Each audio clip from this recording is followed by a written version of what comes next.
Et si la pire décision de votre vie devenait la seule chance de survivre? Clara June Whitfield tira si violemment sur sa manche que les coutures cédèrent sous la tension. La diligence venait de s'immobiliser et, derrière la vitre opaque de poussière, et elle distinguait les silhouettes des hommes. Ils regardaient toujours. Et s'ils apercevaient la cicatrice qui courait de son poignet jusqu'à son coude, ils sauraient. Ils comprendraient immédiatement qu'elle était de ces femmes marquées par le malheur, de celles autour desquelles les drames s'accrochent, de celles que personne ne choisit vraiment. Elle avait répondu à l'annonce d'un inconnu en quête d'épouse et parcouru plus de 2400 kilomètres depuis Pittsburgh jusqu'à un endroit perdu nommé Redstone Creek, au Colorado. À présent, coincée dans une diligence en panne, elle hésitait à descendre, paralysée par une vérité simple. Le dernier homme qui avait vu ses cicatrices était celui qui les avait gravées dans sa chair. Restez jusqu'au bout, car ce qui attend Clara dépasse tout ce qu'elle imagine. Abonnez-vous à la chaîne pour suivre son destin jusqu'à la dernière seconde. Et dites-moi en commentaire depuis quel pays vous regardez cette histoire. J'aime découvrir jusqu'où voyagent ces récits du Far West. Maintenant, continuons. Lorsque ses bottes touchèrent enfin le sol, ses jambes vacillèrent. 2 semaines entre wagon et diligence avaient effacé le souvenir de l'équilibre. Elle se retint au flanc du véhicule, inspira profondément et serra son sac contre elle comme une armure dérisoire. Redstone Creek n'était pas vraiment une ville, plutôt une esquisse de ville.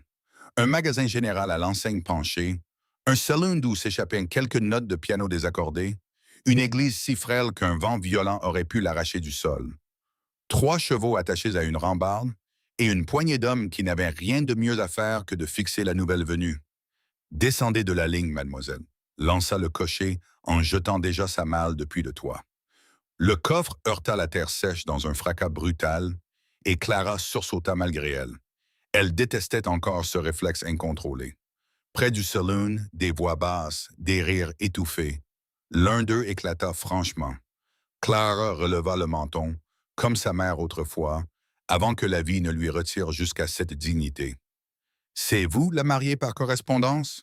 Lança un homme massif en tablier de cuir, exhibant un sourire troué de dents manquantes. La femme de Calloway. Je suis Mademoiselle Whitfield. Je viens de rencontrer Monsieur Calloway, répondit-elle d'un ton égal.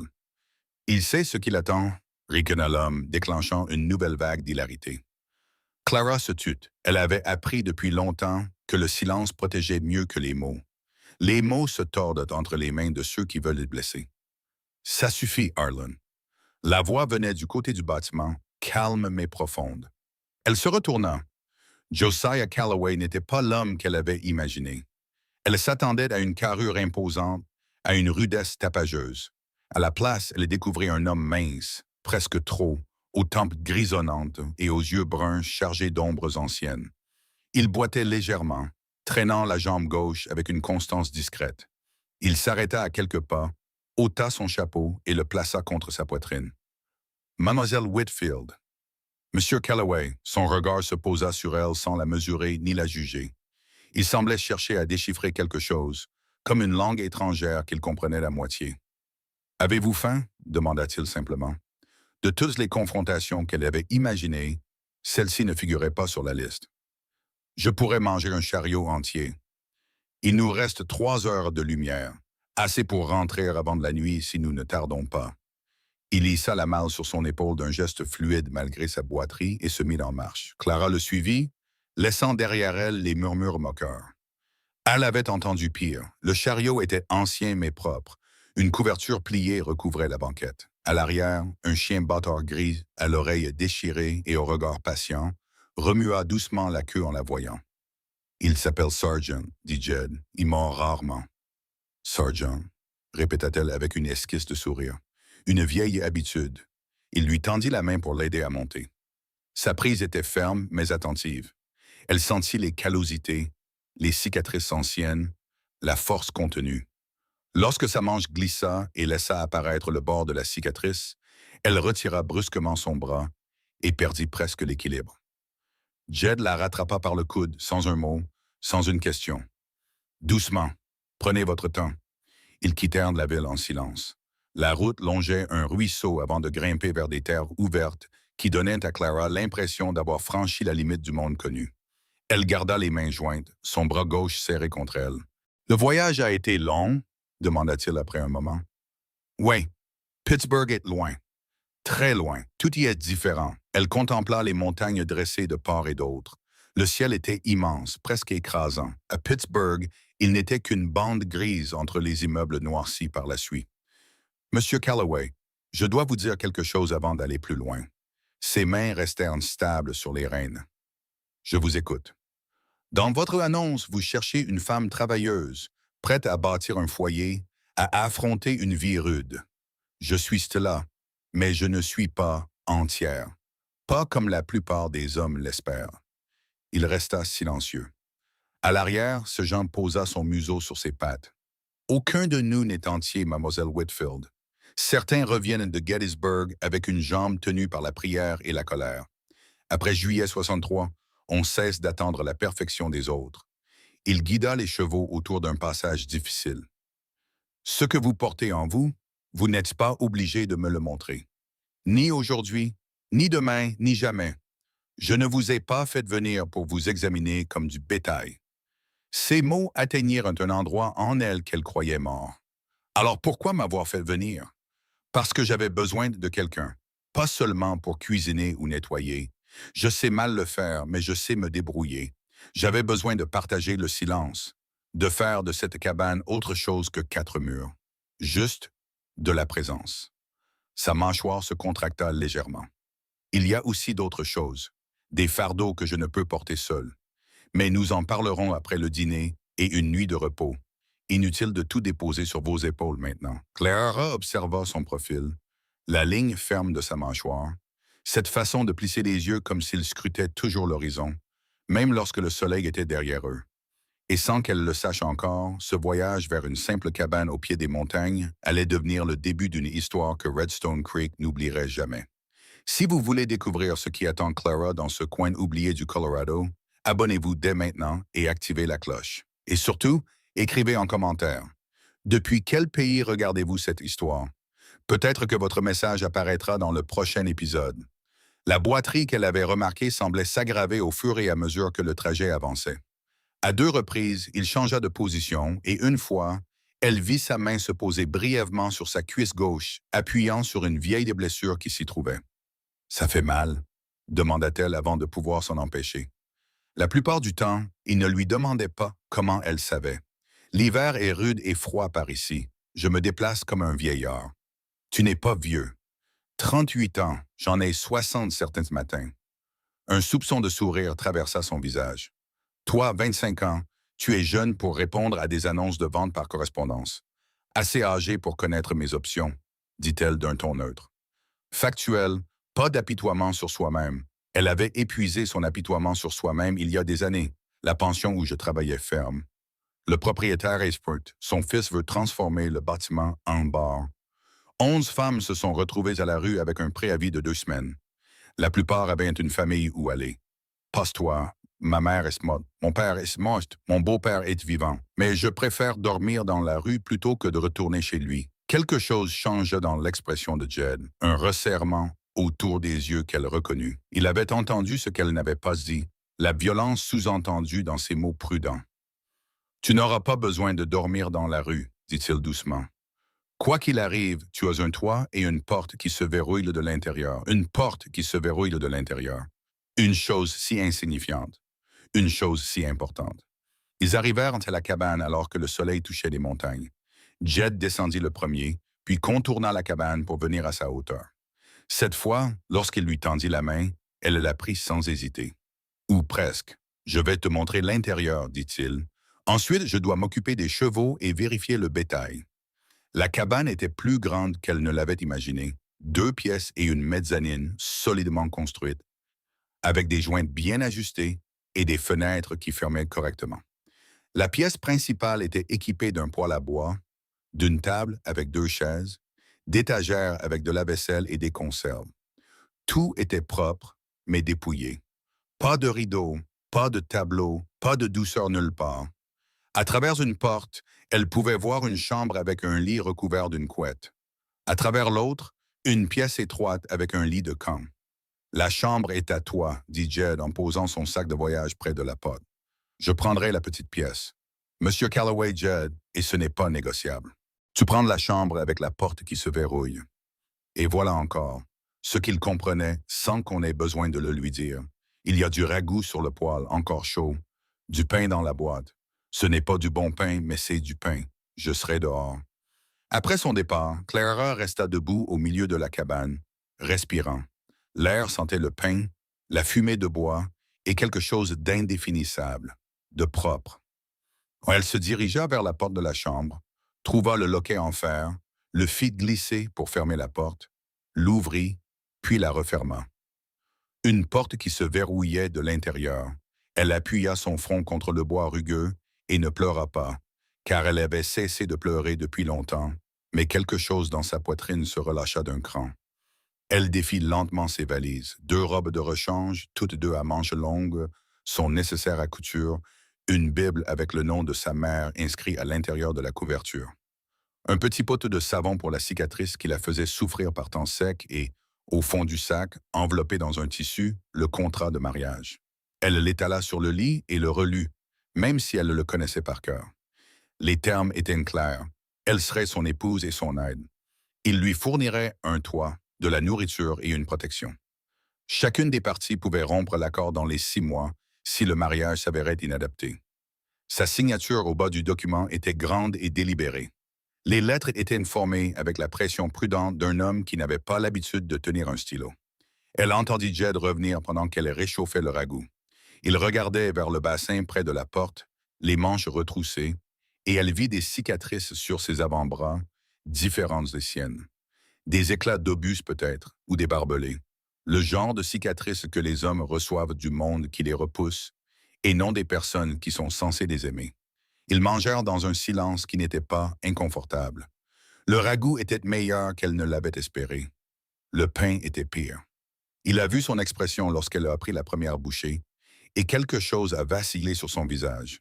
Je t'avais dit que ce n'était pas du bon pain. Ce n'est pas le pire que j'ai mangé. C'était un mensonge, et ils le savaient tous les deux. Quelque chose de chaleureux est passé entre eux. Pas tout à fait de l'humour, mais presque. La femme de mon voisin Tom Avery, Ruth, tient la cantine du village, a dit Jed. Elle m'a proposé de m'apprendre. Je ne suis pas ce qu'on appelle une élève rapide en cuisine. Je sais faire de la pâtisserie, dit Clara. Mon père était forgeron, mais ma mère savait faire un pain à vous faire pleurer. Elle m'a appris avant de mourir. Alors je te laisserai faire la pâtisserie. Il repoussa son assiette. Mademoiselle Whitfield, Clara, si je t'appelle Jed. Clara. Il prononça ce nom comme s'il en testait le poids. Il y a quelque chose dont je dois discuter au sujet de notre arrangement, au sujet de ce que j'attends de ce mariage au-delà de l'ordinaire. Son estomac se noua. Ça y est, ça commence. Les exigences, les attentes, tout ce que les hommes attendent des femmes qu'ils ont achetées comme des biens immobiliers.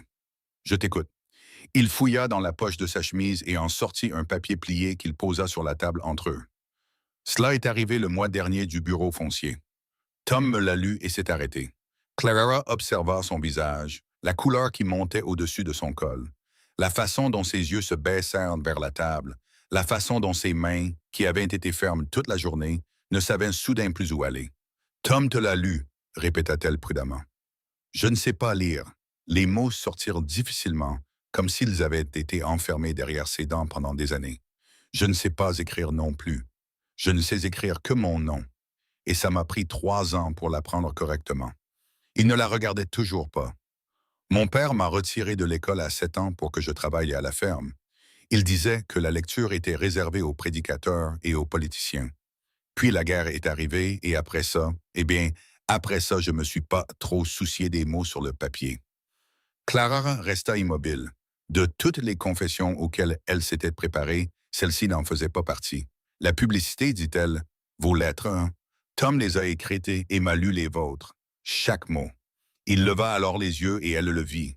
La honte profonde, vieille de plusieurs années, qui vivait en lui comme sa cicatrice vivait sur son bras. Cachée et toujours douloureuse.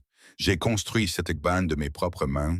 J'ai défriché le terrain. Je l'ai éprouvé. J'ai élevé du bétail. J'ai survécu à des hivers qui ont tué des hommes plus forts que moi. Mais un bout de papier du bureau foncier peut tout emporter. Et je ne peux même pas lire ce qui est écrit dessus. Que dit la lettre?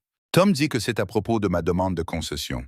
Quelque chose à propos de nouvelles exigences, de nouveaux papiers à remplir. Il y a une compagnie ferroviaire qui rôde dans la vallée, qui achète des terres, et ce qu'elle ne peut pas acheter, elle le prend par des voies légales. Il posa ses mains à plat sur la table. J'ai besoin de quelqu'un en qui j'ai confiance pour lire à ma place. Pas Tom, plus maintenant. Il a ses propres problèmes. J'ai besoin de quelqu'un qui soit là tous les jours. Quelqu'un qui me dira ce que disent les papiers et qui n'utilisera pas ma faiblesse contre moi. C'est pour ça que tu as publié une annonce pour trouver une femme, pour avoir quelqu'un qui lise ton courrier? En partie. Il croisa alors son regard et elle vit quelque chose au-delà de la honte. Quelque chose d'honnête, de désespéré et de courageux. Aussi parce que je suis fatigué, Clara. Fatigué des pièces vides. Fatigué de parler au sergent comme s'il avait les réponses. Fatigué de construire des choses que personne ne voit. Je veux une partenaire, quelqu'un avec qui construire.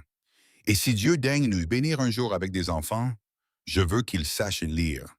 Je veux qu'ils aient ce que je n'ai jamais eu. La lampe vacillait d'entre eux. Dehors, le sergent aboya une fois vers quelque chose dans l'obscurité, puis se calma. Clara pensa à sa cicatrice cachée sous la laine et la honte, à son analphabétisme caché derrière l'écriture d'un voisin et la fierté d'un montagnard. Deux personnes avec des secrets qu'elle ait portés seule jusqu'à ce que le poids devienne insupportable. « Je lirai pour toi, dit-elle, et je t'apprendrai si tu me le permets. » Ses yeux s'écarquillèrent légèrement. « Apprends-moi à lire et à écrire. Il n'est pas trop tard, Jed. Il n'est jamais trop tard pour ça. » Il resta silencieux si longtemps qu'elle crut avoir dépassé les bornes. Puis il s'éclaircit la gorge, et lorsqu'il parla, sa voix était rauque d'une manière qui n'avait rien à voir avec la poussière de l'Ouest ou l'air des montagnes. Cette lettre sur la table, celle du bureau foncier. Pourriez-vous me la lire? Les mots réels, pas seulement l'essentiel. Clara prit la lettre, la déplia et la lut à haute voix. Chaque mot, chaque phrase juridique, chaque menace voilée déguisée en langage bureaucratique. Elle observa le visage de Jed pendant qu'il écoutait, le regarda absorber ce qu'elle disait, vit la compréhension s'installer dans sa mâchoire et la colère s'allumer dans ses yeux. « Ils essaient de me prendre mes terres, dit-il lorsqu'elle eut terminé. Ils essaient de vous faire peur pour que vous vendiez à bas prix. Il y a une différence. La loi est de votre côté, Jed, mais seulement si vous savez ce qu'elle dit. » Il acquiesça lentement.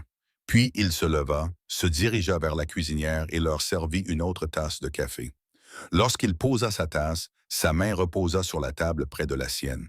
Sans la toucher, juste à côté. « Je t'ai révélé le pire de moi-même, dit-il. Tu es la seule personne, à part Tom, à le savoir. Si tu veux partir demain, utilise cela contre moi. Dis aux gens en ville que tu peux détruire tout ce que j'ai construit en une seule phrase. Je sais ce que c'est que d'avoir quelqu'un qui utilise le pire de toi-même contre toi, dit Clara doucement. Je ne ferai pas ça. Jamais. Ses yeux scrutèrent son visage. Ce qu'il y trouva le fit hocher la tête une nouvelle fois, comme le font les hommes lorsqu'ils prennent une décision importante. Alors nous ferons en sorte que cela fonctionne. Il dit, quels que soient nos autres rôles, quoi que nous devenions, nous commencerons par cela. Tu lis pour moi, je te protégerai, et nous verrons le reste au fur et à mesure. Plus tard, seule dans la chambre, la porte verrouillée, Clara appuya sa main contre son bras balafré et écouta Jed s'installer dans son lit de camp de l'autre côté du mur.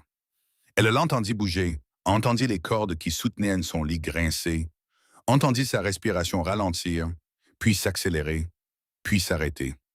Un son comme un mot avalé, puis le silence. Elle colla son oreille contre le mur sans savoir pourquoi. À travers le bois rugueux, elle l'entendit respirer bruyamment, lutter contre quelque chose dans son sommeil. Un cauchemar. Elle connaissait le rythme des cauchemars. Elle avait vécu assez longtemps avec lui pour reconnaître la façon dont il s'emparait d'un corps et ne le lâchait plus. Elle faillit aller vers lui, faillit frapper au mur. Au lieu de cela, elle se recoucha, les mains toujours sur sa cicatrice, et fixa le plafond tandis qu'un homme qu'elle connaissait depuis 6 heures menait une guerre qui avait pris fin il y a 15 ans dans une cabane qu'il avait construite de ses mains, incapable d'écrire son propre nom, mais capable de façonner le bois pour en faire quelque chose de magnifique. 2 inconnus, 2 secrets, une cabane entre eux et tout un hiver qui s'annonçait. Clara ferma les yeux. Elle ne pria pas, car elle avait cessé de croire que les prières pouvaient servir à quelque chose. Mais elle espéra silencieusement, comme espère une femme qui a appris à ne plus rien attendre. Elle espéra que cet homme balafré, boiteux, analphabète, aux yeux bienveillants et à la porte qui se verrouillait de l'intérieur, était bien ce qu'il semblait être. Car si c'était le cas, alors peut-être, pour la première fois en 25 ans, elle avait trouvé un endroit où le pire en elle ne serait pas la seule chose que les autres verraient. Dehors, le vent du Colorado soufflait dans les pins, apportant avec lui l'odeur de la neige et du lointain. Le sergent soupira sur le porche, et dans la petite cabane au bout du monde, 2 personnes brisées dormaient sous le même toit, se cachant l'une de l'autre et du monde, sans savoir encore que ce qu'elles cachaient était précisément ce qui les sauverait toutes les deux. La première semaine s'écoula dans une prudence circonspecte. Clara apprit que Jed se levait avant l'aube, qu'il préparait un café assez fort pour décaper de la peinture, et qu'il parlait au sergent comme si le chien comprenait chaque mot. Elle apprit qu'il ne fredonnait aucune mélodie particulière pendant qu'il travaillait, qu'il vérifiait les chevaux 3 fois avant de se coucher et que ses cauchemars revenaient toutes les 2 ou 3 nuits, toujours vers 2 heures du matin, se terminant toujours par le même bruit étouffé à travers le mur. Elle ne mentionna jamais les cauchemars. Il ne mentionna jamais la façon dont elle sursautait lorsqu'il franchissait une porte trop rapidement. Le 3e matin, Clara fit du pain, du vrai pain, celui que sa mère lui avait appris à faire, avec une croûte dorée qui craquait quand on appuyait dessus et un cœur moelleux qui dégageait de la vapeur quand on le coupait. Elle le posa sur la table pendant que Jed était dehors à fendre du bois. Quand il est rentré, les pieds gelés dans ses bottes, il s'est arrêté sur le seuil. « Seigneur Tout-Puissant, a-t-il dit, ce n'est que du pain, ce n'est pas que du pain. » Il s'est assis, a arraché un morceau et a fermé les yeux quand il l'a goûté. Il a mâché lentement, comme un homme qui essaie de mémoriser quelque chose. Quand il a ouvert les yeux, il brillait. Ma mère avait l'habitude de faire du pain comme ça, le samedi matin. J'étais trop jeune pour m'en souvenir, mais je me souviens de cette odeur. Quel âge avais-tu quand elle est morte? 9 ans, la fièvre l'a emporté, ainsi que ma petite sœur, la même semaine. Pond n'a plus jamais été le même. Après avoir arraché un autre morceau, il a dit « C'est la meilleure chose que j'ai goûtée depuis des années. » Clara, je le pense vraiment. Quelque chose de chaud s'est installé dans sa poitrine. Une chose si petite, du pain. Une chose si grande, être vue pour ce que l'on pouvait faire plutôt que pour ce que l'on ne pouvait pas cacher. Cet après-midi-là, elle a commencé à lui enseigner. Ils se sont assis à table avec sa Bible ouverte entre eux, car c'était le seul livre dans la cabane. Clara a pointé du doigt le premier mot de la Genèse. « Au commencement », dit-elle. « Je connais celui-là. » Il semblait presque offensé. « Au commencement. Bien. Et celui-ci » Il fixait le mot comme s'il lui devait de l'argent. Son doigt planait au-dessus des lettres, et elle pouvait le voir travailler, la mâchoire serrée, le front plissé. La même concentration qu'il mettait à fendre du bois ou à réparer un harnais s'appliquait à 4 petites lettres. « Au commencement », dit-il enfin. « C'est vrai, au commencement. Au commencement. » Il le répéta et quelque chose changea dans son visage. De l'émerveillement peut-être, ou du chagrin pour toutes ces années où ces mots lui avaient été cachés. Ma mère nous lisait ça le dimanche soir. Je me souviens du son, mais je n'ai jamais su ce que signifiaient les marques sur la page. Tu vas le savoir maintenant. Clara tourna la page.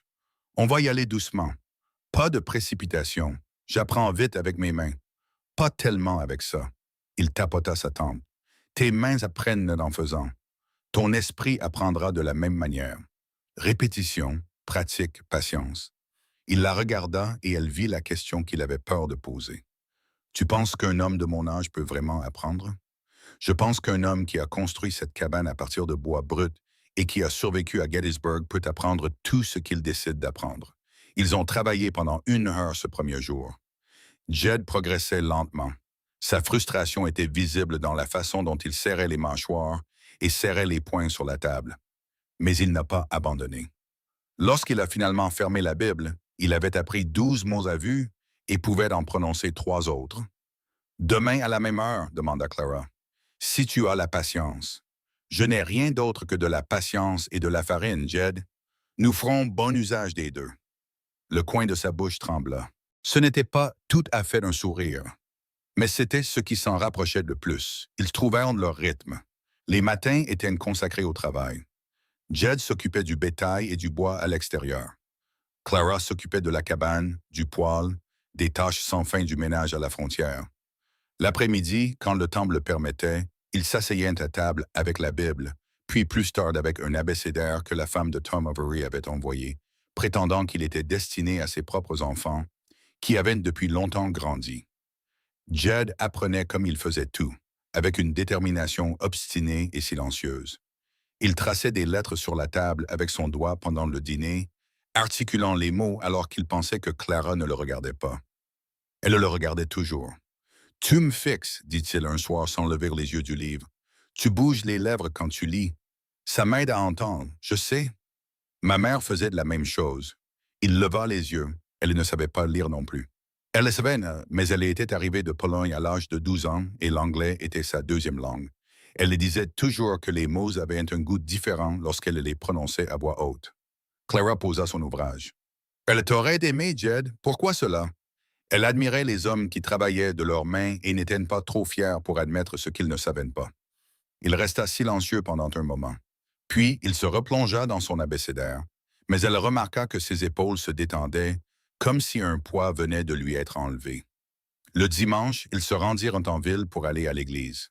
Clara portait sa plus belle robe, la bleue à col haut et manches longues qui couvrait tout ce qu'elle devait couvrir. Jed avait enfilé une chemise blanche impeccable et venait de se raser, ce qui le faisait paraître plus jeune et plus hésitant.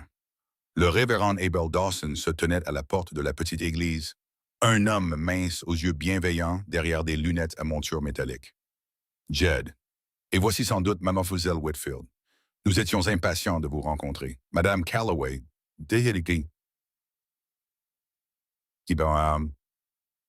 et Clara sentit le mot s'interposer entre eux. Ils n'avaient pas encore discuté du mariage. Ils n'avaient pas discuté de grand-chose d'autre que des leçons de lecture et de la répartition des tâches ménagères. Mais le voilà qui la revendiquait publiquement, et elle ne savait pas si la chaleur qu'elle ressentait au visage était due à l'embarras ou à autre chose. « Pas encore, répondit-elle, mais bientôt, j'espère. » Jed la regarda de côté. Quelque chose passa entre eux, que ni l'un ni l'autre ne pouvait nommer. À l'intérieur de l'église, Clara sentit le poids des regards. Des chuchotements les suivirent jusqu'à leur banc. Elle garda le menton levé, les mains jointes, les manches bien serrées. Ces gens allaient la juger. Les gens le faisaient toujours. La question était de savoir si leur jugement serait la cruauté polie de la société de Pittsburgh ou quelque chose de différent. Après le service, Ruth Hawkins s'abattit sur eux comme une force de la nature. C'était une femme corpulente aux cheveux gris acier et à la voix qui portait dans toute la pièce. « C'est donc vous, dit-elle en serrant la main de Clara. « Tant mieux. Il a besoin de quelqu'un qui ait du caractère. Cette cabane est triste comme un cimetière depuis trop longtemps. » Ruth, prévint Jed. « Chut. Je te connais depuis 4 ans et tu m'as adressé peut-être 200 mots en tout. Cette fille va avoir besoin d'amis et je me porte volontaire. » Elle se tourna vers Clara. « Tu peux passer à la cuisine quand tu veux. Il y a toujours du café. Et si celui-là te cause des problèmes, dit-elle en montrant Jed du pouce, viens me le dire. Je m'en occuperai. Je ne m'attends pas à des problèmes, dit Clara. Les yeux de Ruth s'aiguisèrent, quelque chose dans la formulation prudente de Clara. La façon dont elle le disait, comme une femme qui avait appris à se préparer aux problèmes même lorsqu'elle ne s'y attendait pas, interpella la femme plus âgée. « Non, dit Ruth d'une voix plus douce. Je ne m'attends pas à ce que vous en ayez. Jed est quelqu'un de bien, même s'il est trop discret pour le prouver. Tom Avery était le suivant, un homme longiligne à la peau burinée par le soleil et au rire facile. Alors, vous êtes réel, dit-il à Clara, s'attendant presque à ce que Jed revienne seul de cette halte. Il a failli ne pas y aller, vous savez. Il était assis dans ma cuisine la veille au soir et disait qu'il n'était pas un bon compagnon pour une femme. La voix de Tom Jed m'avait convaincu. Elle devrait le savoir. Un homme qui doute autant de lui-même vaut généralement mieux que ceux qui ne doutent pas du tout. Tom serra la main de Clara. « Bienvenue dans la vallée, future Madame Calloway. Vous avez besoin de quelque chose? » Nous sommes le ranch voisin, à 8 kilomètres à vol d'oiseau, 12 par la route. Le docteur Henry Sloan arriva en retard, sentant légèrement le whisky et s'excusant pour cela. Une nuit difficile, le rhumatisme de la vieille Devon Beckman. Il était plus jeune que Clara ne l'avait imaginé, avec les yeux rougis et les mains fermes malgré l'alcool. Je passe toutes les 3 semaines environ. Pour tout problème médical, prévenez la cuisine de Ruth. Oh, elle me trouvera. Est-ce qu'un bon médecin? Demanda Clara à Jed alors qu'il rentrait chez eux. Ah, c'est bon. Il boit trop, mais ses mains ne tremblent pas quand il faut. Il a sauvé le fils de Tom d'une morsure de serpent l'été dernier, alors que n'importe quel autre médecin lui aurait amputé la jambe. Il a guidé les chevaux autour d'une ornière. Qu'as-tu pensé des gens? Je pense qu'ils tiennent à toi. Ce sont des gens honnêtes. Ils s'occupent surtout de leurs affaires, mais ils accourent si tu as besoin d'eux. C'est plus que ce que j'ai jamais eu, dit-il en la regardant. La lumière de l'après-midi faisait briller ses tempes argentées et les rides profondes autour de ses yeux. Moi aussi, dit-il. Ils n'ont pas parlé en pas du mariage avant mercredi. Clara avait besoin de pain, les coudes couverts de farine, quand Jed entra de la grange avec un morceau de bois dans les mains. Il avait sculpté quelque chose. Elle avait entendu le couteau travailler le soir, mais il l'avait gardé à l'écart d'elle. Maintenant, il le posait sur la table. 2 anneaux sculptés dans du bois de tremble pâle, polis jusqu'à briller. Le révérend Dawson repasse vendredi, dit Jed. Il ne regardait pas les bagues, il la regardait, si tu es d'accord. Clara s'essuya les mains sur son tablier et prit la plus petite bague. Elle était chaude, comme si elle venait de sa poche, légère comme une promesse. Elle la fit tourner entre ses doigts, sentant le grain lisse, les heures de soins apportées à chaque courbe. C'est toi qui les as faites. Je n'avais pas les moyens d'acheter de l'or. Le bois, c'est tout ce que j'ai. Le bois, c'est ce que tu sais faire. Elle l'a glissé à son doigt. Elle lui allait. Bien sûr qu'elle lui allait. Il observait ses mains depuis 2 semaines, les mesurant du regard comme il mesurait le bois. Vendredi, a-t-elle dit. Vendredi, Jed. Elle a attendu qu'il la regarde dans les yeux. Je veux que tu saches quelque chose avant que nous fassions cela. Pourquoi j'ai vraiment quitté Pittsburgh? À propos de mon beau-père.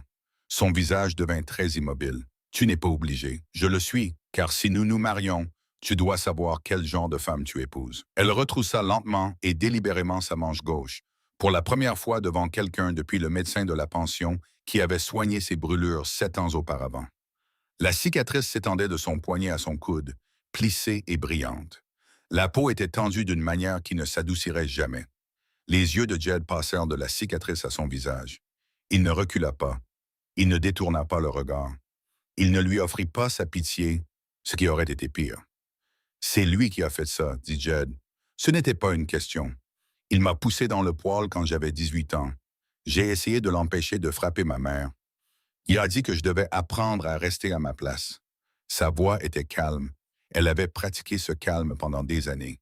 Ma mère m'a bandé le bras et m'a dit de porter des manches longues.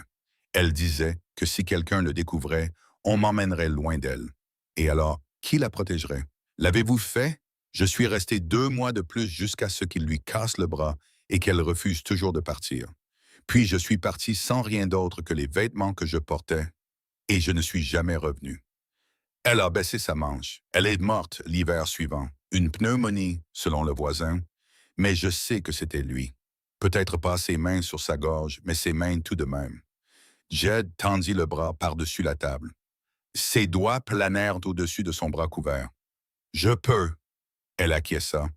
Il repoussa doucement, lentement la manche, lui laissant le temps de l'arrêter.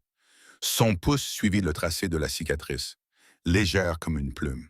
Son visage était indéchiffrable, mais sa main tremblait. « J'ai tué des hommes, dit-il. » Sa voix était basse, rauque comme du gravier. À Gettysburg, à Chickamauga, dans des endroits dont je ne me souviens même plus le nom, je les ai tués et je n'y ai pas réfléchi à 2 fois, car ils essayaient de me tuer. Mais je n'ai jamais levé la main sur une femme et je ne le ferai jamais. Ce n'est pas une promesse que je fais pour vous. C'est qui je suis. Tu comprends? Je comprends. Cette cicatrice, son pouce l'a parcourue à nouveau. Elle ne te rend pas différente, elle te rend courageuse. Tu t'es interposée entre lui et ta mère. C'est ça le courage d'un soldat, Clara. Ne laisse personne te dire le contraire.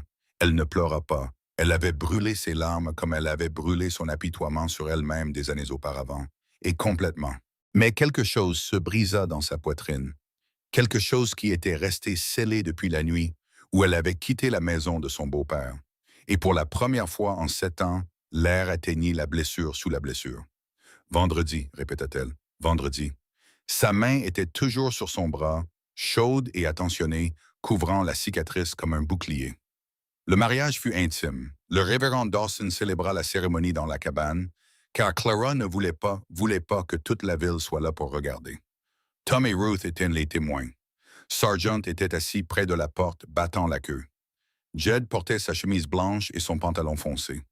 Clara portait la robe bleue et, pour la première fois, elle remonta ses manches jusqu'au coude. Ruth le remarqua. Ses yeux brillèrent, mais elle ne dit rien. Les vœux étaient simples. Jed a parlé en premier, d'une voix ferme malgré le tremblement de ses mains qui tenaient celle de Clara. Je promets de te protéger, de ne pas te posséder, de construire avec toi et non au-dessus de toi et de ne jamais lever la main sur toi, sauf pour t'aider à te relever. Clara lui a serré les doigts. Je promets de rester à tes côtés, de lire chaque mot que tu as besoin de lire, de t'apprendre chaque lettre que tu veux apprendre, de faire de cette cabane un foyer et d'essayer toujours d'avoir la famille que Dieu jugera bon de nous donner. Par le pouvoir qui m'est conféré, dit le révérend Dawson en souriant, je vous déclare mari et femme. Jed l'embrassa délicatement, comme si elle était la première page d'un livre qu'il apprenait enfin à lire. Un baiser bref, tendre et plein de choses qu'il ne pouvait pas encore dire. Ruth avait apporté de la nourriture de la cuisine. Tom avait apporté du whisky. Ils mangèrent, burent et rirent autour de la table, tandis que Sargent fouillait la pièce à la recherche de restes. Ce n'était pas un mariage de la haute société de Boston, ni une cérémonie religieuse à Pittsburgh. C'était 4 personnes et un chien dans une cabane qui célébrait 2 étrangers qui avaient décidé de ne plus être des étrangers. Après le départ de Tom et Ruth, une fois la vaisselle faite et le feu éteint, Jed se tenait au milieu de la cabane comme un homme qui avait soudainement oublié comment fonctionnait sa propre maison. Clara comprit. Tout était pareil, la table, les chaises, le poêle, le chien, mais tout était différent. Je prendrai la petite chambre, dit-il, comme avant, jusqu'à ce que tu en décides autrement. Clara s'approcha de lui prit la main et la pressa contre son bras couvert de cicatrices, peau contre peau. Tu m'as donné une porte qui se verrouille.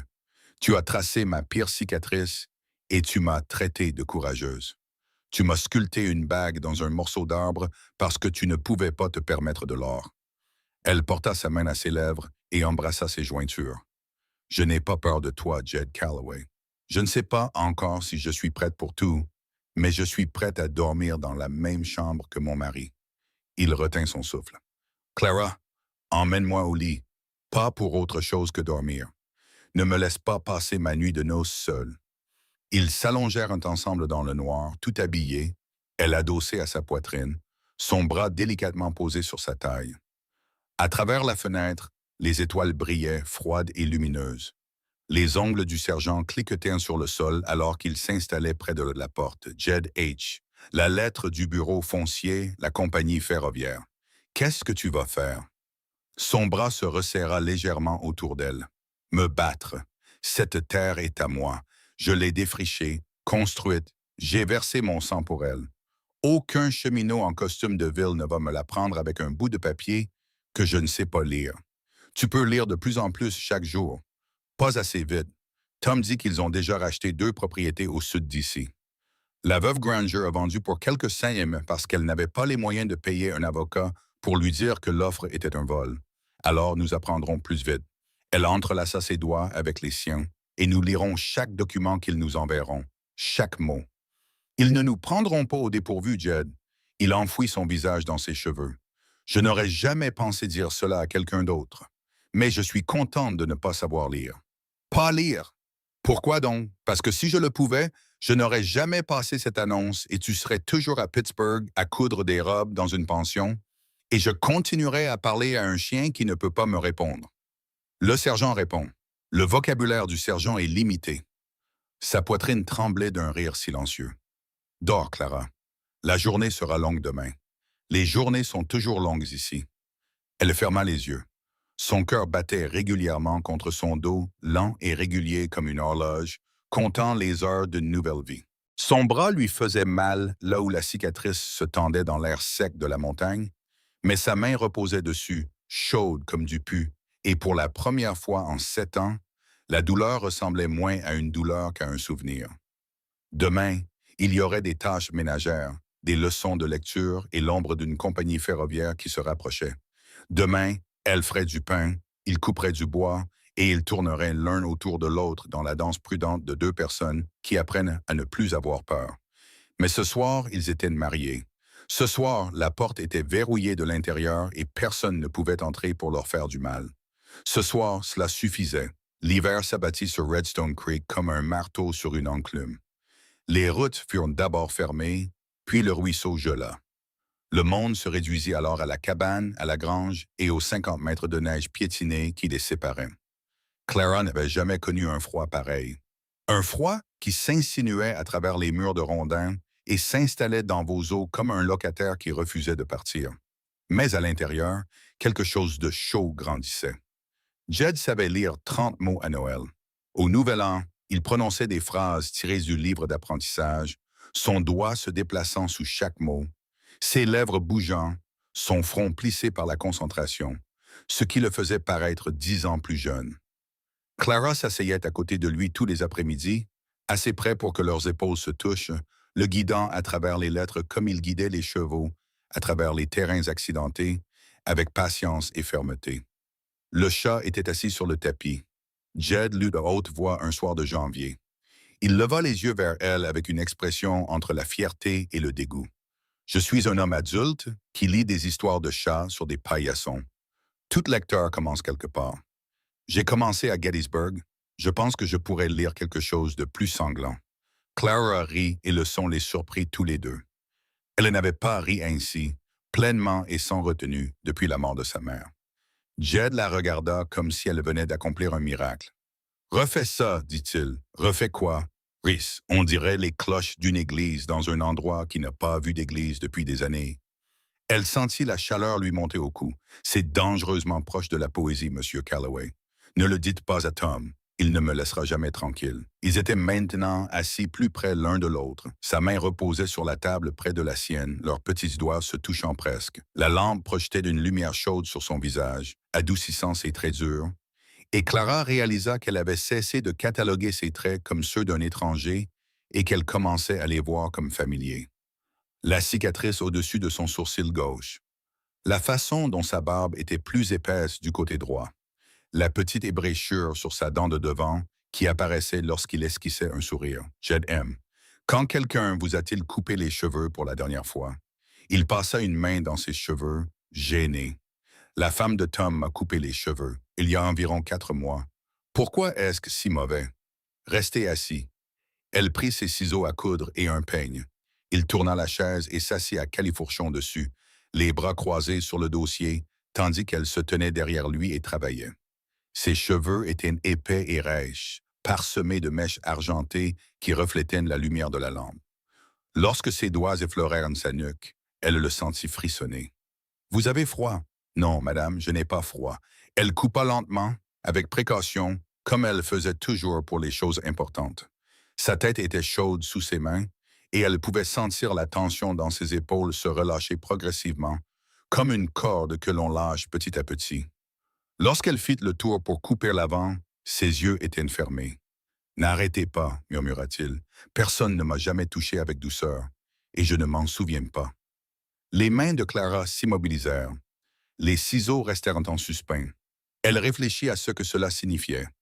Des années et des années sans gentillesse sur sa peau, sans doigt dans ses cheveux ou main sur sa joue, cet homme qui avait survécu à la guerre, à la nature sauvage et à une solitude si totale qu'elle avait creusé en lui des sillons comme l'eau sur la pierre. Elle posa les ciseaux, mit ses 2 mains sur son visage, ses yeux s'ouvrirent, et elle vit la brutalité qui s'y reflétait. La faim qu'il avait accumulée comme un feu délibérément maintenu à faible intensité. « Cara, dit-il, son nom à la fois une question et une réponse. Elle l'embrassa, pas comme le baiser bref et prudent du jour de leur mariage. C'était différent. C'était une femme qui avait passé 7 ans à éviter tout contact physique, choisissant de le toucher, le choisissant lui. Ses mains se posèrent sur sa taille, hésitantes, tremblantes, et elle sentit la retenue qui s'en dégageait. La façon dont il se retenait, même si son corps se penchait en avant. « Tu trembles, murmura-t-elle contre sa bouche. J'ai peur de mal faire. J'ai peur de t'effrayer. Tu ne m'effraieras pas. Comment le sais-tu? Parce que tu as peur de m'effrayer. C'est comme ça que je le sais. Son front se posa sur le sien. Ils respirèrent ensemble, ses mains toujours prudentes sur sa taille. Je n'ai jamais été avec personne, dit-il. Jamais. Avant la guerre, je n'avais pas le temps. Après la guerre, je n'en avais pas envie. Jusqu'à toi. Moi non plus. Alors nous partons tous les deux de zéro. Poste de zéro. Elle s'écarta suffisamment pour le regarder. Nous partons de la confiance. C'est plus que ce que la plupart des gens obtiennent. Cette nuit-là, ils franchirent la dernière distance qui les séparait. C'était maladroit et doux, hésitant et tendre, ponctué de questions chuchotées et de réponses prudentes. « Ça va? Ça fait mal? Est-ce que c'est... » « Oui, oui, c'est bon. » Après, ils restèrent enlacés, sa tête sur sa poitrine, sa main traçant lentement des cercles sur son bras marqués de cicatrices. Plus de honte dans le contact maintenant. Plus de recul. « Ça valait le coup d'attendre? » demanda Clara. « Ça valait tout? » Il pressa ses lèvres contre ses cheveux. Toutes ces années vides, toutes ces nuits froides à parler à un chien. Tout ça, ça valait le coup d'arriver ici. Elle suivit du doigt la cicatrice laissée par un éclat d'obus sur son épaule. « Parle-moi de Gettysburg. » Il resta silencieux si longtemps qu'elle crut qu'il ne répondrait pas. Puis il se mit à parler d'une voix basse et posée, comme un homme ouvrant une porte qu'il avait gardée fermée pendant 15 ans. Il lui parla de la chaleur, du bruit si fort qu'il cessait d'être un son et devenait une chose physique qui appuyait contre votre poitrine. Il lui parla d'avoir vu des hommes avec lesquels il avait pris son petit déjeuner se transformer en quelque chose d'inconnaissable l'après-midi. Il lui parla de la balle qui lui avait brisé la jambe gauche, du chirurgien qui voulait la lui amputer, et des 3 jours qu'il avait passés dans un hôpital de campagne à refuser. « Non, vous ne me couperez pas la jambe. Je sortirai d'ici où j'en mourrai, mais je le ferai avec mes 2 jambes. »« Je suis sorti, dit-il d'une voix rauque, mais je suis sorti. »« Les soldats encouragent, dit Clara doucement. C'est comme ça qu'ils appellent ça. Appelez ça comme vous voulez. Moi, j'appelle ça se souvenir de choses que l'on paierait n'importe quel prix pour oublier. » Il la serra plus fort dans ses bras. « Les rêves. Tu les entends à travers le mur? »« Oui, je suis désolé. Ne le sois pas, j'ai les miens. Une autre guerre, les mêmes blessures. » Il se retourna pour lui faire face dans l'obscurité. « Raconte-moi. » Alors elle raconta, pas à propos de la cicatrice. Il était au courant. Mais à propos des années après la pension où elle avait travaillé 18 heures par jour pour le gîte et le couvert, le contremaître qui l'avait coincé dans le placard à linge et à qui elle avait cassé le nez avec un fer à repasser. Les autres filles qui la traitaient de froide et d'étrange parce qu'elle ne laissait personne l'approcher. Les 7 années où elle avait dormi avec une chaise coincée sous la poignée de sa porte. « Personne n'est jamais venu te chercher? » demanda Jeb. « Personne ne t'a cherché après ton départ? » Mon beau-père a dit à tout le monde que je m'étais enfui avec un homme. C'était plus facile que d'admettre ce qu'il avait fait. Et ma mère, dit-elle en déglutissant. Ma mère l'a laissé dire ça. C'est ce qui fait le plus mal, n'est-ce pas? Pas ce qu'il l'a fait, mais le fait qu'elle l'ait laissé faire. Oui. Le mot sortit à peine. J'ai pardonné la brûlure. La peau guérie, même mal. Mais le mensonge que ma mère a raconté pour préserver sa tranquillité. C'est cette blessure qui ne se refermera jamais. Jed l'attira contre lui et elle se laissa enlacer. Vraiment enlacée pour la première fois depuis son enfance. Ses bras autour d'elle lui donnaient l'impression d'être les murs de la cabane qu'il avait construite. Solides, authentiques et faits pour protéger du froid. « Tu es en sécurité ici, » lui dit-il dans les cheveux. « Je sais que tu as déjà entendu cela de la bouche de personnes qui ne le pensaient pas. Mais moi, je le pense vraiment. Et si jamais tu en doutes, regarde cette serrure. C'est ma promesse, gravée dans le fer. » Février fit place à mars, et les routes s'ouvrirent juste assez pour laisser entrer les ennuis. Clara était en train d'étendre le linge sur la corde à linge lorsqu'elle aperçut les cavaliers. 3 hommes sur de bons chevaux, des chevaux de ville, pas les robustes poneys de montagne que montaient les habitants de la région. L'homme de tête portait un manteau de laine qui coûtait probablement plus cher que tout ce qui se trouvait dans la cabane. Madame Calloway. Il ôta son chapeau, révélant des cheveux lissés à la pommade. Son sourire était de ceux qui ont été répétés devant un miroir. Marshall Pierce Davenport. Je représente la Pacific Western Railway. Pourrais-je parler à votre mari? Il est dans la grange. Vous avez une très belle propriété. Vraiment très belle. Davenport balaya du regard la cabane, le potager, les pâturages clôturés, en évaluant leur valeur. C'est dommage de voir tout cela gaspillé dans une agriculture de subsistance, alors que cela pourrait servir à des fins plus nobles. Mon mari vous répondra lui-même. Clara gardait une voix calme, les mains fermes sur la corde à linge, mais son cœur battait à tout rompre. Elle avait lu les lettres du bureau foncier. Elle savait ce que cet homme représentait. Jed sortit de la grange, suivi de près par le sergent. Le chien avait le poil hérissé. Le visage de Jed était impassible. Monsieur Calloway. Davenport tendit la main. Jed ne la serra pas. Je vais être direct. Pacific Western a besoin d'un droit de dépassage à travers cette vallée pour notre nouvelle ligne vers Denver. Votre propriété se trouve exactement sur notre itinéraire préféré. Je sais ce dont vous avez besoin. Des réponses, non. Vous n'avez pas entendu mon offre. Ce n'est pas nécessaire. Le sourire de Davenport ne faiblit pas. 3 000 $. C'est 10 fois plus que ce que cette terre rapporterait sur le marché libre. Vous pourriez acheter une propriété n'importe où dans le territoire. Une meilleure propriété, un terrain plus plat, plus proche de la ville. Je n'ai pas choisi ce terrain parce qu'il est plat ou proche de la ville. Je l'ai choisi parce qu'il m'appartient. Davenport jeta un coup d'œil à ses compagnons, puis revint vers Jed. Miss Calloway, j'admire les hommes qui savent ce qu'ils veulent, mais je dois vous signaler que Pacific Western bénéficie du soutien du gouvernement territorial. Une procédure d'expropriation est en cours pour les propriétés situées le long du tracé. Ceux qui vendent volontairement reçoivent une compensation équitable. Ceux qui résistent, il laissa le silence remplir le reste. Sortez de ma propriété, dit Jed. Réfléchissez-y. Je serai à Redstone Creek toute la semaine. L'offre tient toujours, mais elle ne tiendra pas éternellement. Davenport remit son chapeau, salua Clara avec une courtoisie exaspérante et s'éloigna à cheval. Jed resta debout à les regarder jusqu'à ce qu'ils disparaissent. Puis il retourna dans la grange sans un mot. Clara le trouva assis sur une botte de foin, les mains pendantes entre ses genoux, le regard fixé sur le sol.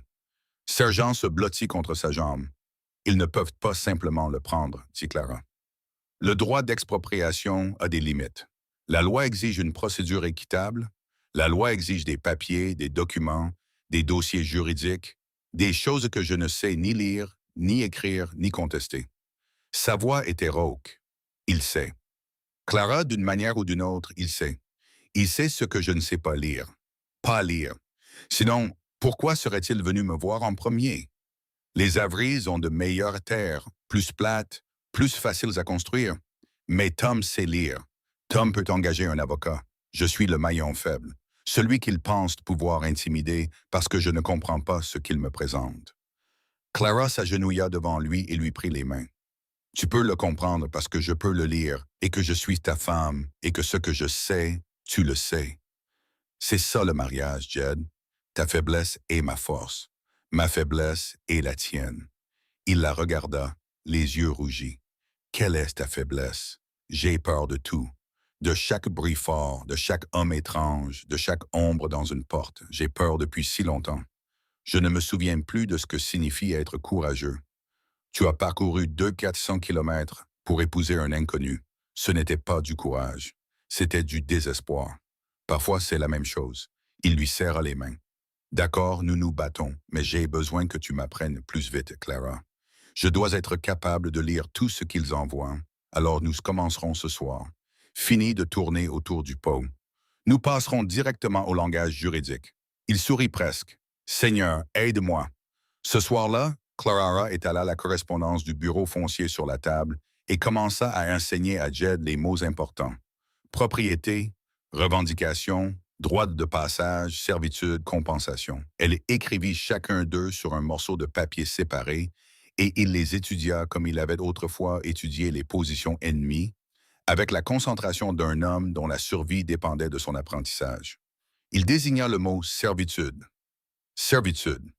Cela signifie le droit d'utiliser le terrain de quelqu'un à des fins spécifiques sans en être propriétaire.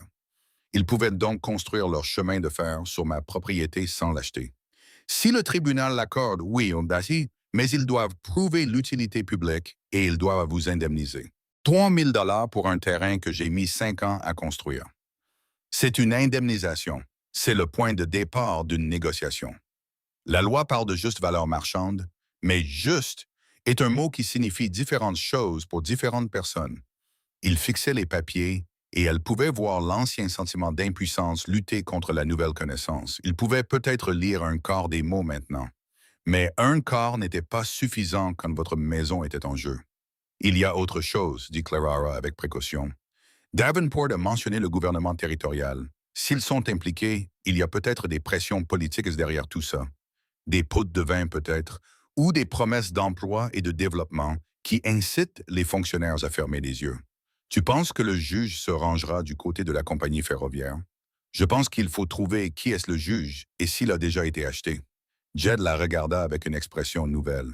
Ce n'était pas la gratitude d'un homme aidé, mais le respect d'un partenaire reconnaissant la force d'un autre partenaire. Tu penses comme un général, Clara. Je pense comme une femme qui a appris que les hommes puissants ne s'arrêtent pas tant que quelqu'un ne les en empêche pas. Les jours suivants furent un véritable siège. Davenport a travaillé dans la ville avec la précision d'une campagne militaire. Il a offert des verres au saloon, il a promis des emplois dans la nouvelle gare ferroviaire. Il a fait un don à la caisse de la paroisse pour la réparation du toit de l'église. Un par un, il a convaincu les indécis, les transformant d'indifférents en sympathisants de sa cause. Il est intelligent, a déclaré Tom Avery, en écrivant un soir. Les gens parlent de ce que le chemin de fer pourrait apporter. Le commerce, les emplois, les liaisons avec Denver. Difficile de s'opposer au progrès quand on vit au jour le jour. Le progrès? Jed cracha le mot. C'est comme ça qu'ils appellent ça quand ils prennent les terres d'un homme. Je suis de ton côté, Jed. Tu le sais. Mais il nous faut plus qu'une colère légitime. Nous avons besoin d'une stratégie juridique. Nous y travaillons, dit Clara depuis la table où elle copiait des textes juridiques à la lumière d'une lampe. Elle avait commandé à Denver un livre sur le droit foncier territorial, mais il n'était pas encore arrivé. En attendant, elle écrivait à tous les avocats dont elle avait trouvé le nom, les suppliant de lui donner des conseils. Encore une chose, dit Tom en se redressant sur sa chaise. Davenport a posé des questions sur toi en particulier, Jed, sur ta demande d'Homestead, pour savoir si tu comprenais les documents que tu avais signés. Le silence qui suivit était si lourd qu'il aurait pu fissurer le sol. Il cherche des preuves, dit Clara. Des preuves que Jed ne comprenait pas les termes de sa propre demande. S'il peut démontrer que la demande a été faite par quelqu'un qui ne comprenait pas les exigences légales, il pourrait faire valoir que la demande n'est pas valide. Peut-il faire ça? La voix de Jed n'était qu'un murmure. Je ne sais pas encore, mais nous ne lui donnerons pas l'occasion d'essayer. Clara se plaça face à Jed et posa sa main sur son épaule. Tu dois être capable de lire ce document de propriété foncière à haute voix devant un juge si nécessaire. Chaque mot. Il fait 20 pages. Alors nous ferions mieux de nous y mettre. Ils travaillèrent toute la nuit, Clara lisant chaque ligne, Jed la répétant, prononçant les syllabes, écrivant les mots les plus difficiles encore et encore jusqu'à en avoir des crampes à la main. À l'aube, il pouvait lire les 3 premières pages de manière hésitante, pénible, mais il pouvait les lire. Ce n'est pas suffisant, dit-il en se prenant la tête entre les mains. C'est plus qu'hier et demain, ce sera plus qu'aujourd'hui. Clara lui a retiré les mains du visage. Regarde-moi, Jed Calloway. Il y a 3 mois, tu ne savais même pas lire ton propre nom sur un document. Aujourd'hui, tu lis des documents juridiques. Dans 3 mois, Marshall Davenport et tous les avocats des chemins de fer du territoire ne pourront plus te présenter un document que tu ne comprends pas. Nous avons le temps. Nous allons l'utiliser. Et si nous ne le faisons pas, et s'il avance plus vite que nous n'apprenons, alors nous nous battrons avec ce que nous avons. Toi, moi, Tom, Ruth, toute cette vallée pleine de gens qui savent ce que cette terre signifie et ce qu'il en coûte pour y construire une vie. Elle embrassa son front. Je n'ai pas parcouru 2400 kilomètres pour perdre. Il attrapa sa main et la posa contre sa joue. Parfois, je pense que Dieu t'a envoyé vers moi. Dieu ou un catalogue de vente par correspondance. Quoi qu'il en soit, je suis là. Son rire était fatigué, rauque et sincère. Et lorsqu'il l'attira sur ses genoux et la serra dans ses bras dans la lumière grise du matin, Clara a ressenti quelque chose qu'elle n'avait plus ressenti depuis la mort de sa mère. Pas seulement en sécurité, mais nécessaire. Vraiment, sacrément, désespérément nécessaire à quelqu'un qui n'utiliserait jamais ce besoin comme une arme contre elle. Nous nous battrons, dit Jed dans ses cheveux. Nous nous battrons, acquiesça-t-elle. Dehors, Sir John aboya vers quelque chose dans les arbres. Un faucon tournait au-dessus de leur tête, et quelque part sur la route de Denver, un cheminot préparait à s'emparer de tout ce qu'ils avaient construit, sans savoir que la femme qu'il avait congédiée d'un signe de tête poli était la chose la plus dangereuse qui se dressait entre lui et les terres de Jed Calloway. Pas une arme, pas un avocat, mais une femme aux mains fermes et au besoin brûlant de prouver que certaines choses ne pouvaient être achetées, volées ou effrayées. Le combat approchait. Clara le sentait. Tout comme Jed sentait le temps dans sa jambe blessée, une douleur profonde qui signifiait que quelque chose se préparait, quelque chose qui se briserait avant de passer.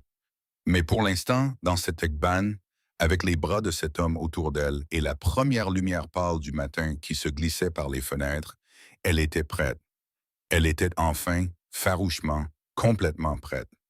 Le livre sur le droit immobilier arriva de Denver un mardi, emballé dans du papier brun et sentant l'encre et les villes lointaines. Clara l'ouvrit à la table de la cuisine et commença à le lire avant même d'avoir enlevé son manteau. Jed observait son visage tandis qu'elle tournait les pages, lisant ses expressions comme il lisait le temps. « Bonne ou mauvaise nouvelle? »« Les deux, dit-elle en levant les yeux. L'expropriation dans les territoires nécessite une audience publique devant un juge. La compagnie ferroviaire doit prouver que l'expropriation sert un objectif public légitime et offrir une compensation juste. Mais voici ce que Davenport ne vous a pas dit. Le propriétaire a le droit de contester l'évaluation, la nécessité et le tracé lui-même.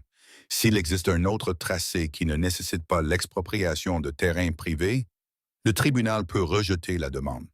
Existe-t-il un autre tracé? C'est ce que nous devons découvrir. Clara écrivit au bureau du géomètre territorial le même après-midi. Elle écrivit au Journal de Denver pour demander s'il existait des articles publiés sur les tracés proposés par la Pacific Western.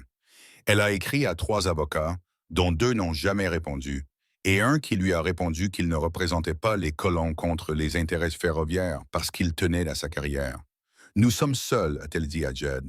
Nous avons déjà été seuls, tous les deux. Mais là, c'est différent. C'est juridique. J'apprends aussi vite que possible les documents, les procédures et les règles. Mais Jed, je suis une couturière de Pittsburgh, pas une avocate. » Il posa sa main sur la sienne, sur la table. « Tu es la personne la plus intelligente que j'ai jamais rencontrée. Et tu as quelque chose qu'aucun avocat n'a. Qu'est-ce donc? Tu te soucies de savoir si nous allons perdre. » L'audience était fixée au 15 avril, dans 6 semaines. Davenport a déposé sa requête auprès du tribunal territorial et une copie a été remise à la cabane par un adjoint nerveux qui n'osait pas regarder Jed dans les yeux. Clara l'a lu à haute voix 2 fois ce soir-là, tandis que Jed écoutait, les mâchoires serrées si fort qu'elle pouvait entendre ses dents grincer. Ils prétendent que le tracé qui traverse notre propriété est le seul chemin praticable à travers la vallée. Elle a dit, ils disent que le terrain au nord de chez nous est trop escarpé et que celui au sud est trop marécageux pour la construction d'une voie ferrée. C'est un mensonge. Baker's Ridge est plat sur 5 km au nord de la propriété de Tom. J'y ai chassé une centaine de fois. Tu peux le prouver? Je peux y faire traverser un homme à pied. Il faut plus que ça. Il faut une expertise, des mesures officielles, des calculs de peine, une analyse du sol, quelque chose qu'un juge puisse examiner sur papier. Jed la fixa du regard. Où allons-nous trouver un géomètre prêt à s'opposer à Pacific Western? Je ne sais pas encore, mais j'en trouverai un. Elle l'a trouvé dans l'endroit le plus improbable. Le docteur Henry Sloan, à moitié ivre dans la cuisine de Ruth un mercredi après-midi, a mentionné en buvant son café qu'il avait suivi une formation d'ingénieur avant de se tourner vers la médecine. « Je détestais ça, dit-il en agitant sa tasse. Que des chiffres et poches de brise, mais je peux encore lire une carte topographique et calculer une pente si quelqu'un me pointe un pistolet dessus. Personne ne vous pointe un pistolet, dit Clara. Mais j'ai besoin de votre aide. Sloan redevint rapidement sobre lorsqu'elle lui expliqua. Vous me demandez de m'opposer à la plus grande compagnie ferroviaire du territoire. Je vous demande de mesurer une crête. Clara, Si Davenport découvre que je vous aide, il fera en sorte que personne dans cette vallée ne puisse consulter un médecin pendant 50 ans. Si Davenport gagne, personne dans cette vallée n'aura de terre où vivre, y compris toi. Sloan la regarda longuement, puis il vida son café comme s'il s'agissait de whisky. Quand commençons-nous? Ils arpentèrent Baker's Ridge par une froide matinée de mars, Sloan avec des instruments empruntés, Tom Avery à cheval marquant les distances, et Jed parcourant le chemin avec l'assurance d'un homme qui avait traqué le gibier dans chaque recoin de ce pays. Clara était restée à la cabane, travaillant sur les documents juridiques de Davenport, recoupant les lois sur la propriété, construisant leur dossier mot après mot avec minutie. Les conclusions de Sloan étaient claires. Baker's Ridge était non seulement viable pour la construction d'une voie ferrée, mais également préférable. Une pente plus douce, un sol plus stable, aucun passage à gué. La seule raison pour laquelle Davenport voulait la propriété de Jed était qu'il était moins coûteux de prendre les terres d'un homme qui ne savait pas lire que de négocier avec les 4 familles dont les propriétés bordaient la route nord. Il vous a choisi parce que vous étiez facile, a déclaré Clara ce soir-là, en étalant le relevé topographique de Sloan à côté de la pétition des chemins de fer. Pas parce que le tracé l'exigeait. Facile, a répondu Jed d'une voix neutre. C'est ce qu'il pensait, il avait tort. Les semaines précédant l'audience se sont écoulées dans un tourbillon de préparatifs. Clara a classé leurs preuves dans un dossier étiqueté et numéroté. Elle a préparé Jed à ce qu'il attendait, au déroulement de l'audience, aux questions que le juge pourrait poser. Et chaque soir, il s'asseyait à table et Jed lisait. Il lisait désormais des paragraphes entiers, lentement, avec effort, son doigt suivant chaque ligne, mais il lisait. Quand il réussit à lire une page entière du livre sur le droit immobilier sans s'arrêter, Clara applaudit et Sir John aboya. Jed se cala dans sa chaise avec une expression qu'elle n'avait jamais vue auparavant sur son visage. « Qu'est-ce que ça fait ?» demanda-t-elle, comme si quelqu'un avait ouvert une porte dont j'ignorais l'existence, comme si j'avais passé toute ma vie dans une pièce sombre et que quelqu'un avait allumé une lampe. Il la regarda avec des yeux brillants et intenses. « C'est toi qui as fait ça. C'est toi qui as allumé la lampe. C'est toi qui as franchi la porte.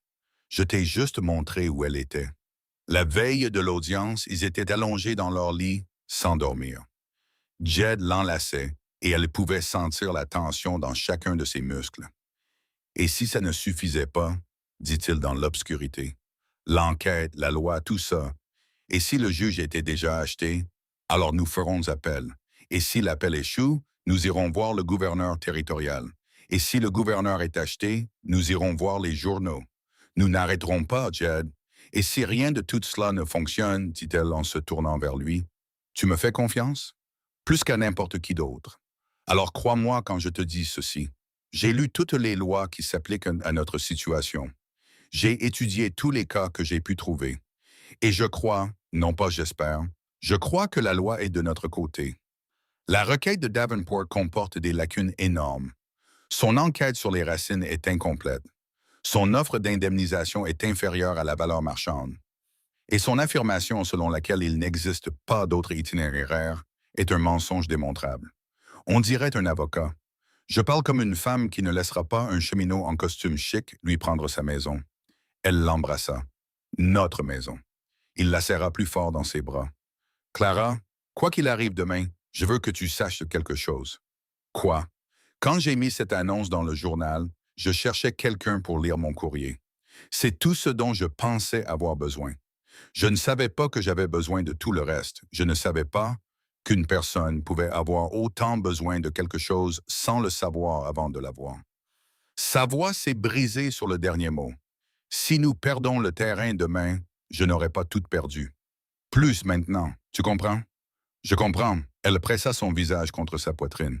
Mais nous n'allons pas perdre. L'audience se tint dans le magasin général de Redstone Creek, car la ville n'avait pas de palais de justice. Le juge William Ferris avait écrit depuis Denver. C'était un homme aux cheveux gris, réputé pour suivre la lettre de la loi, peu importe qui y prêtait attention. Clara considéra cela comme un bon signe. Davenport arriva avec 2 avocats et une pile de documents aussi épaisse qu'une Bible. Il portait un costume neuf et affichait l'assurance d'un homme qui n'avait jamais perdu un combat qu'il pouvait acheter. Ses avocats s'installèrent d'un côté du magasin, tels des généraux se préparant à une bataille qu'ils avaient déjà gagnée. Jed et Clara s'assirent de l'autre côté. Pas d'avocat, juste un dossier contenant des preuves, l'étude de Sloan et l'un l'autre. Le magasin était bondé. Tom et Ruth Avery, le Dr. Sloan, sobres et nerveux. Le révérend Dawson, Harlan du magasin général, qui avait fait des remarques désobligeantes le jour de l'arrivée de Clara et qui se tenait maintenant les bras croisés, fixant Davenport d'un regard furieux, avec la rage particulière d'un homme dont la propriété pourrait être la prochaine. La moitié de la vallée était venue et ce n'était pas pour regarder. Cette audience déterminera si la demande d'expropriation de la Pacific Western Railways sur la propriété de Josiah Calloway est légalement justifiée. Le juge Ferris a commencé. Monsieur Davenport, présentez votre dossier. L'avocat principal de Davenport était habile, raffiné, chaque mot placé avec une précision chirurgicale. Il a présenté l'étude initiale, les rapports d'ingénierie, les projections économiques. Il a brossé un tableau du progrès, d'un chemin de fer qui apporterait la prospérité à toute la vallée, d'un homme dont l'obstination faisait obstacle à un avenir meilleur pour tous. On a proposé 3 000 $ à M. Calloway, a déclaré l'avocat, une somme bien supérieure à la valeur marchande de la propriété. Il a refusé sans raison valable. Pacific Western a épuisé toutes les alternatives raisonnables.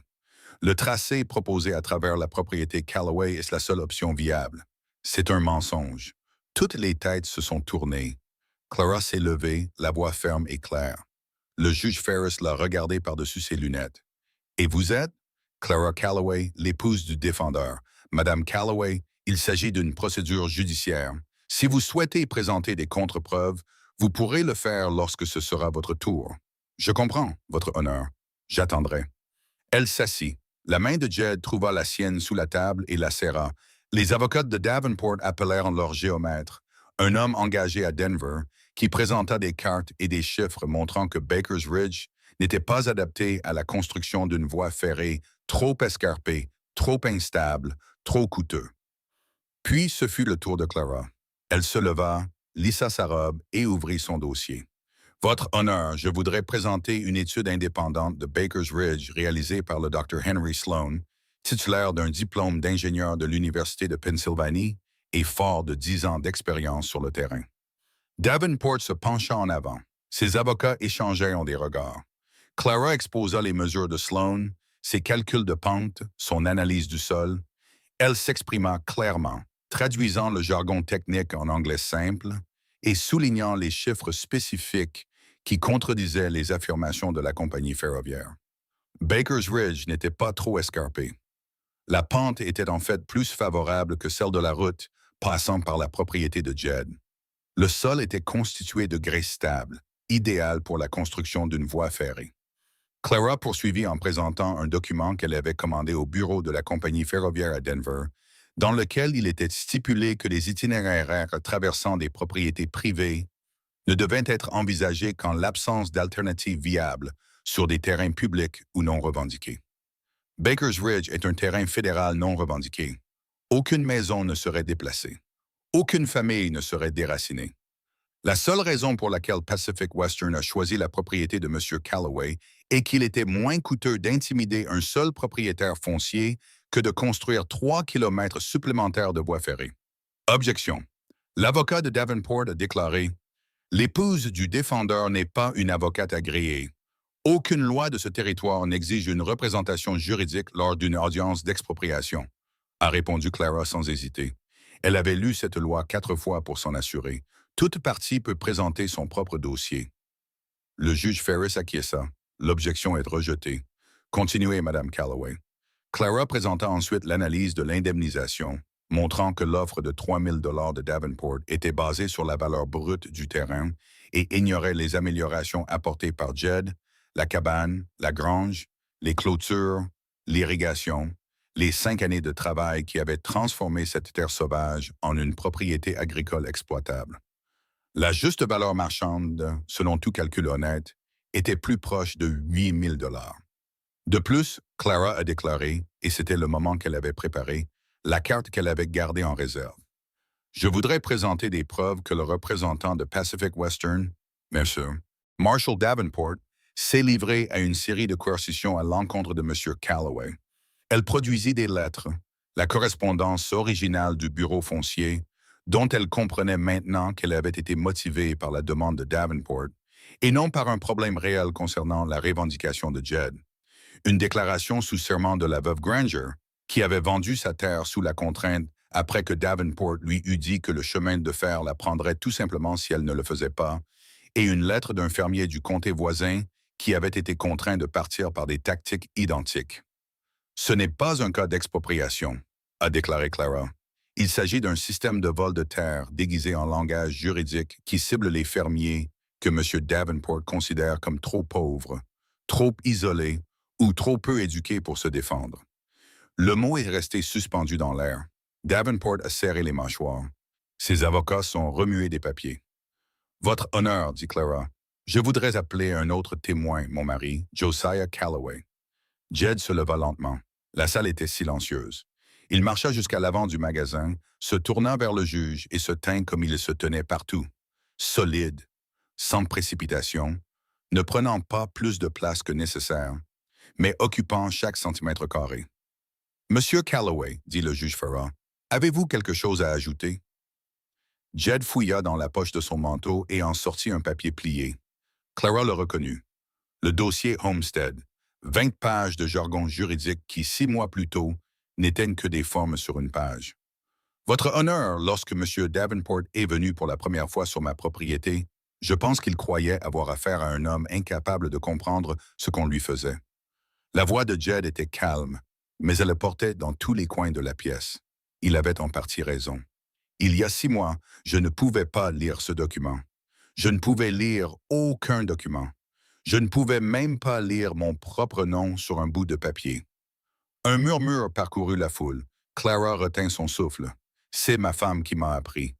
Il regarda Clara et quelque chose passa entre eux qui fit que Ruth Hawkins porta la main à sa bouche. Elle s'est assise avec moi tous les jours, toutes les nuits, patiente comme une pierre, têtue comme moi. Et je voudrais lire quelque chose à cette cour, si vous me le permettez. Le juge Ferris acquiesça. Jed déplia le document Homestead. Ses mains étaient fermes. Il commença à lire lentement, attentivement, en donnant tout son poids à chaque mot. Moi, Josiah Calloway, déclare par la présente mon intention de revendiquer et d'améliorer 160 acres de terre sur le territoire du Colorado, conformément à la loi Homestead Act de 1862. Son doigt suivait les mots. Sa voix ne faiblissait pas. Il lut les descriptions légales, les exigences d'amélioration, les obligations de résidence. Il lut chaque page. Cela prit 15 minutes et pendant ce temps, la pièce resta silencieuse. Lorsqu'il eut terminé, il plia le papier et regarda Davenport. Je comprends maintenant chaque mot de ce texte et je comprends chaque mot de ce que vous avez essayé de faire. Vous êtes venu dans ma vallée en pensant que vous alliez faire une bonne affaire. Un homme qui ne savait pas lire. Une femme que vous aviez à peine remarquée. Mais vous avez commis une erreur, Monsieur Davenport. Vous n'avez pas pris en compte ce qui se passe lorsque 2 personnes qui n'ont rien à perdre décident de se battre pour la seule chose qu'elles possèdent. Tom Avery se mit à applaudir.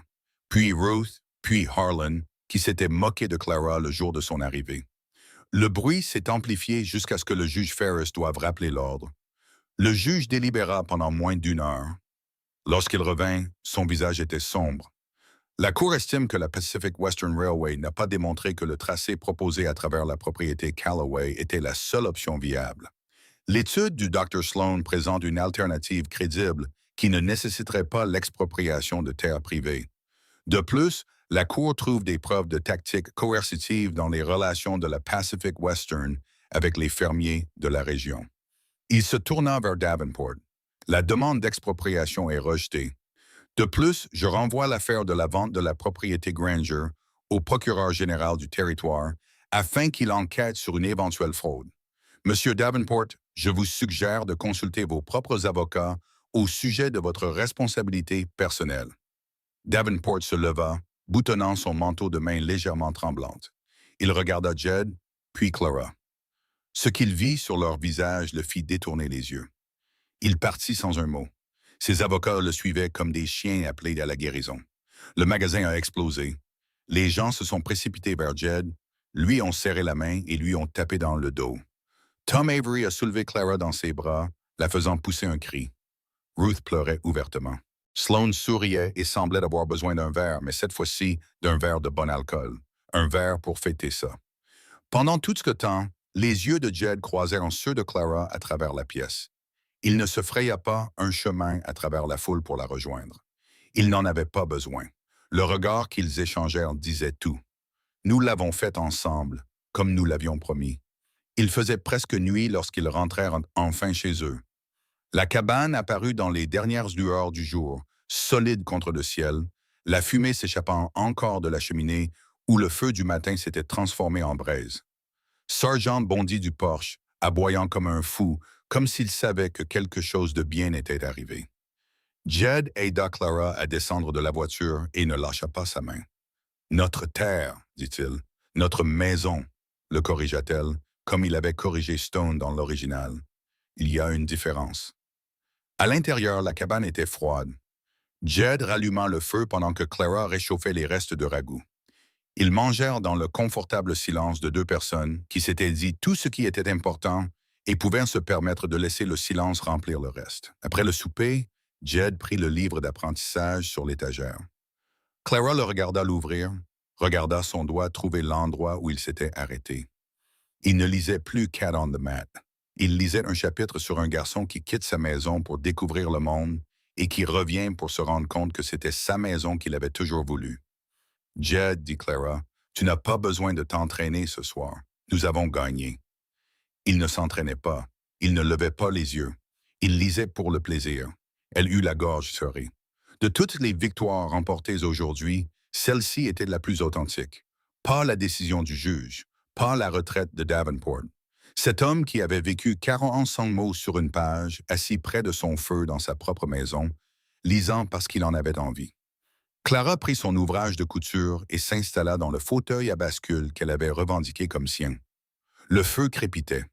Le sergent soupira depuis sa place près de la porte, et dans le cercle de lumière de la lampe, le mari et la femme étaient assis dans un silence paisible. L'un cousant, l'autre lisant, tous deux enfin chez eux. Plus tard, dans l'obscurité de leur lit, la main de Jed trouva la cicatrice sur son bras. Il la suivit lentement, comme il le faisait toujours, et elle ne tressaillit pas. Elle n'avait pas tressailli à son contact depuis des semaines, voire des mois. « Clara Hatch, je sais lire maintenant, je le sais, j'étais là. Non, je veux dire, il fit une pause. Je sais lire, ce qui signifie que tu m'as donné ce que je t'avais demandé. L'accord que nous avions conclu, tu lisais pour moi et rempli. Si tu voulais partir, je ne pourrais pas te retenir. Ni par nécessité, ni par contrat. » Elle resta immobile. « Tu me demandes de partir? Je te demande si tu veux rester, pas parce que j'ai besoin que tu lises mon courrier. Pas parce que tu n'as nulle part où aller, mais parce que c'est ici que tu veux être avec moi, dans cette cabane, sur cette terre, pour le reste de ce qu'il nous reste à vivre. » Elle se tourna vers lui, trouva son visage dans l'obscurité, suivit du doigt la cicatrice au-dessus de son sourcil, l'éclat dans sa dent, la ligne de sa mâchoire. Tous ces traits qu'elle avait mémorisés sans le vouloir, comme lui avait mémorisé des mots sans le vouloir, à force de les répéter chaque jour et d'aimer de plus en plus. « Josiah Calloway, dit-elle, utilisant son nom complet pour la première fois depuis leur mariage. Je ne suis pas resté parce que tu avais besoin que je lise. Je suis resté parce que tu m'as donné une porte qui se verrouillait de l'intérieur et que tu n'as jamais essayé de l'ouvrir sans me demander la permission. Je suis resté parce que tu as touché ma pire cicatrice et m'as traité de courageuse. Je suis resté parce que quand je ris, tu me regardes comme si tu entendais de la musique. Clara, je reste. Pas pour l'arrangement, pas pour la terre pour toi, parce que tu es première personne dans ma vie qui m'a voulu. Pas pour ce que je pouvais faire pour eux, pas pour mon apparence, pas pour ce que je pouvais leur apporter, juste pour moi. Mes cicatrices, mon entêtement et tout le reste. Il l'embrassa alors lentement et profondément, et elle goûta le sel et sut que l'un d'eux pleurait, sans se soucier de savoir lequel. « Alors reste, murmura-t-il. Reste pour toujours, acquiesça-t-elle. Et dehors, le vent du Colorado s'apaisa, devenant doux, comme s'il approuvait, transportant l'odeur de la terre dégelée et des nouvelles pousses, et la promesse sauvage d'un printemps qui était enfin, indéniablement, en route. Le printemps arriva à Redstone Creek comme arrive le pardon, lentement au début, puis d'un seul coup, jusqu'à ce qu'on ne se souvienne plus de la sensation du froid. Le ruisseau dégelait et coulait à flot grâce à la fonte des neiges. Le potager se ramollit pour devenir un sol cultivable et Clara, agenouillée dans la terre un matin d'avril, plantant les graines que Ruth Avery lui avait données, sentit la nausée la frapper comme un coup de poing dans l'estomac. Elle parvint à peine à atteindre la balustrade du porche avant de vomir son petit déjeuner. Jed fut à ses côtés en trois enjambées, une main sur son dos, l'autre retenant ses cheveux. Doucement, doucement, j'ai mangé quelque chose qui ne m'a pas réussi, haleta-t-elle. Mais même en le disant, elle savait que ce n'était pas vrai. Elle avait déjà ressenti ce malaise particulier. Il y a des années, en voyant les filles de la pension le vivre une à une, elle avait reconnu les signes qu'elle ne s'était jamais attendue à ressentir dans son propre corps. La voix de Clara Jed était prudente. Quand as-tu eu tes dernières règles? Son visage s'empourpra. Ils étaient mariés depuis 5 mois, partageant le même lit depuis 4 mois, et ce sujet particulier lui donnait toujours envie de se cacher sous le plancher. Je ne sais pas, je ne suis pas toujours régulière. Ce n'est pas ce que je t'ai demandé. Elle compta à rebours, agrippée à la rampe du porche. Février. Elle avait eu ses règles en février, légères et brèves. Rien depuis. 6 semaines, peut-être 7. Cela ne veut rien dire, dit-elle rapidement. Le stress, le travail, un changement de régime alimentaire. Il y a une douzaine de raisons, et une raison qui importe plus que les autres. Elle le regarda. Son visage était parfaitement immobile, comme lorsqu'il ressentait quelque chose de trop grand pour être exprimé avec des mots. Ses yeux étaient brillants, et sa main sur son dos était passée de rassurante à tremblante. « Non, murmura-t-elle. N'espérez pas encore. Il est trop tôt pour le savoir, trop tard pour ça. » Sa voix se brisa. « J'espère depuis le jour où tu es descendu de cette scène, coach. Les nausées sont venues tous les matins pendant 2 semaines. » Clara a mangé en silence, refusant de reconnaître ce que son corps lui disait. Elle avait vu trop de femmes déçues à la pension. Elle avait tenu trop de mains tandis que les espoirs s'évanouissaient dans la nuit. Elle ne ferait pas ça à Jed. Elle ne le laisserait pas construire un rêve sur quelque chose qui pourrait n'être rien. Mais Jed l'observait comme il observait le temps, lisant des signes qu'elle pensait cachés. Il commença à faire ses tâches les plus lourdes sans qu'elle le lui demande. Il laissait de l'eau près du lit la nuit. Il cessa de la laisser soulever quoi que ce soit de plus lourd qu'un moule à pain. Et un soir, elle le trouva dans la grange en train de poncer un morceau de bois. La forme était indubitable, même à ce stade précoce. « C'est un berceau, dit-elle depuis l'embrasure de la porte. Il ne cessa pas de poncer. « C'est peut-être Jed Calloway. Nous n'en sommes même pas sûrs. Pas besoin d'en être sûr pour être prêt. » Il souffla la sueur du bois. Il examina la courbe d'un œil critique. « Mon père disait, construis la grange avant d'acheter la vache. Je dis, construis le berceau avant d'en avoir besoin. Au pire, il restera vide pendant un certain temps. Le bois n'a pas peur d'attendre. Et s'il reste vide pour toujours, il leva alors les yeux vers elle, et elle ne vit aucune peur sur son visage, aucune anxiété, aucun besoin désespéré, juste une paix stable et sereine. Alors ce sera le plus joli berceau vide du Colorado, et je y mettrai des fleurs et le placerai près de la fenêtre, et il aura toujours une signification. Il signifiera que nous avons espéré. Il n'y a rien de mal à cela. » Elle s'approcha de lui prit le papier de verre des mains et s'assit sur ses genoux, là, sur la botte de foin. Il la serra délicatement dans ses bras, une main sur son dos, l'autre posée sur son ventre avec tant de douceur que ses yeux se remplirent de larmes. « J'ai peur, dit-elle. Je sais.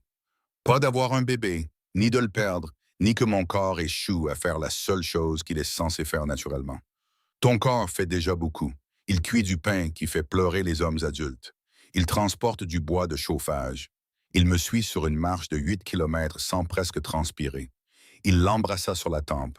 Et en ce moment, il est peut-être en train de faire la chose la plus extraordinaire qui soit. Laisse-le faire. Ne le combatte pas avec la peur.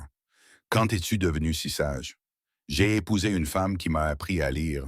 Les mots rendent un homme plus intelligent qu'il ne le mérite. Elle rit et le son résonna dans la grange. Le sergent battit de la queue.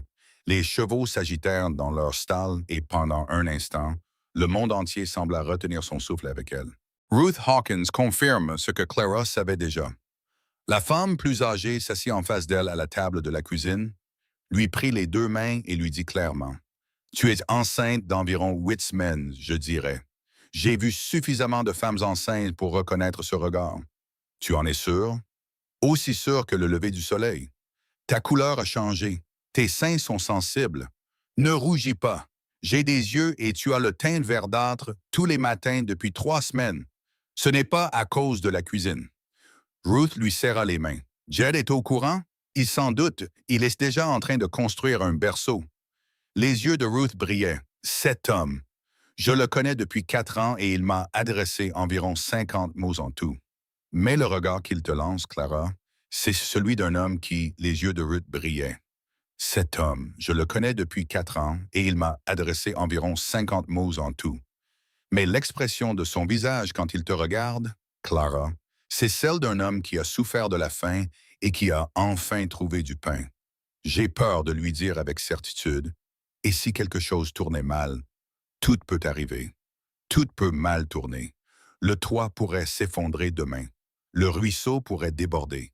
Le cheval pourrait te désarçonner. Nous vivons avec le pourrait tous les jours de notre vie ici. Cela ne nous empêche pas de construire des maisons, de traverser des ruisseaux et de monter à cheval. Ruth relâcha ses mains. Dis-le à ton mari. Laisse-le être heureux. Dieu sait que cet homme a mérité un peu de bonheur. Clara lui a annoncé la nouvelle ce soir-là, après le dîner, après avoir fait la vaisselle, après qu'il se soit installé dans son fauteuil avec le livre qu'il était en train de lire. Un vrai livre, pas un abécédaire, un recueil d'histoires que Tom lui avait prêté. Elle s'est assise en face de lui et a attendu qu'il lève les yeux. Qu'y a-t-il? Ruth l'a confirmé aujourd'hui. Il a lentement baissé son livre. La lumière de la lampe a fait briller ses yeux. Nous allons avoir un bébé, Jed. Il posa le livre avec un soin exagéré, se leva, traversa la pièce en 2 pas, s'agenouilla devant sa chaise, posa ses 2 mains sur son ventre, appuya son front contre elle et resta longtemps sans dire un mot. Ses épaules tremblaient. Clara passa ses mains dans ses cheveux et le serra dans ses bras pendant qu'il pleurait. Cet homme qui avait survécu à Gettysburg, à la solitude et à la mort lente de l'analphabétisme, pleurait parce que ce qu'il n'avait jamais osé désirer pleinement grandissait dans le ventre de la femme qu'il aimait. Jed, il leva les yeux. Son visage était mouillé, à vif et magnifique. Je dois finir ce berceau. Elle rit à travers ses propres larmes. Tu as le temps.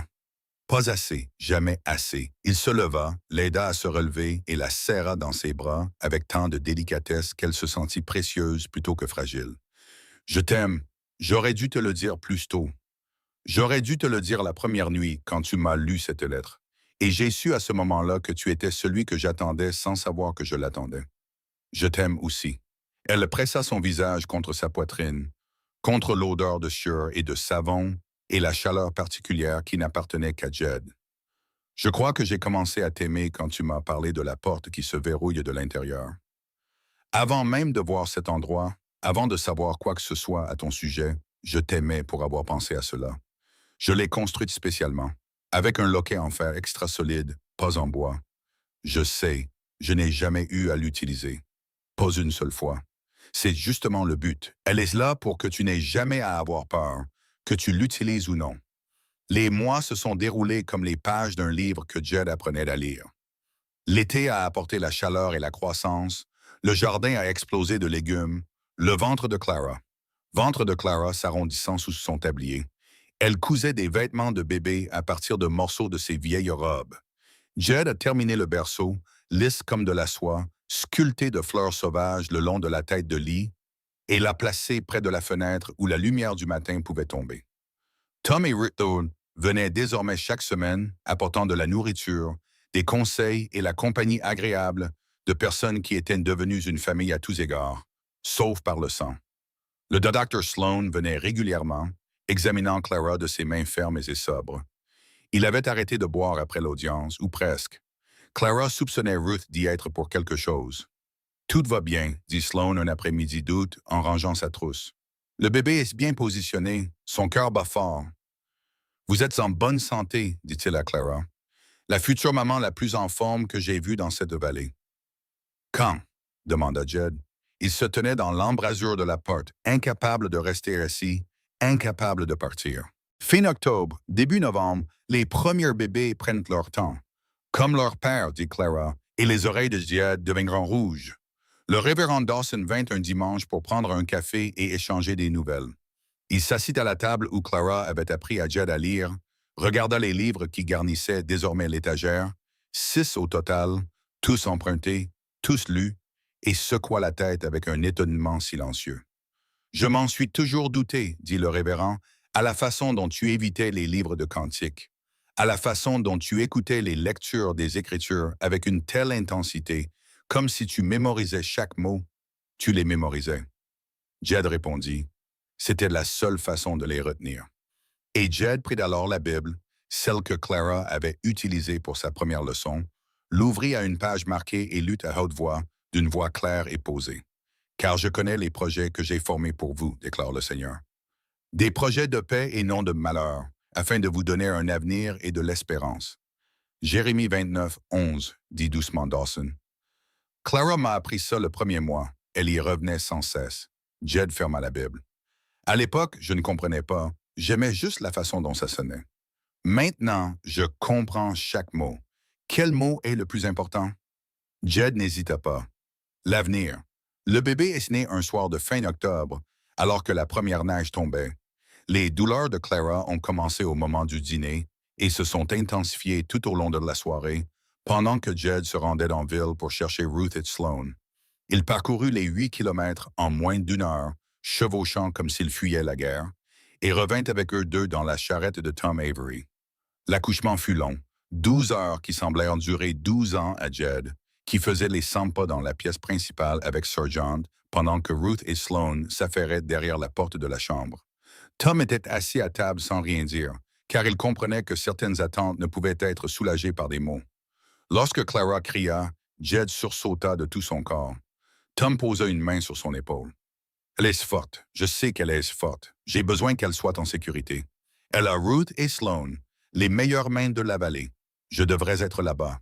Tu devrais rester où tu es, prêt à tenir ton enfant dans tes bras quand il arrivera. » À l'aube, la porte de la chambre s'ouvrit et Ruth apparut, le visage épuisé et rayonnant.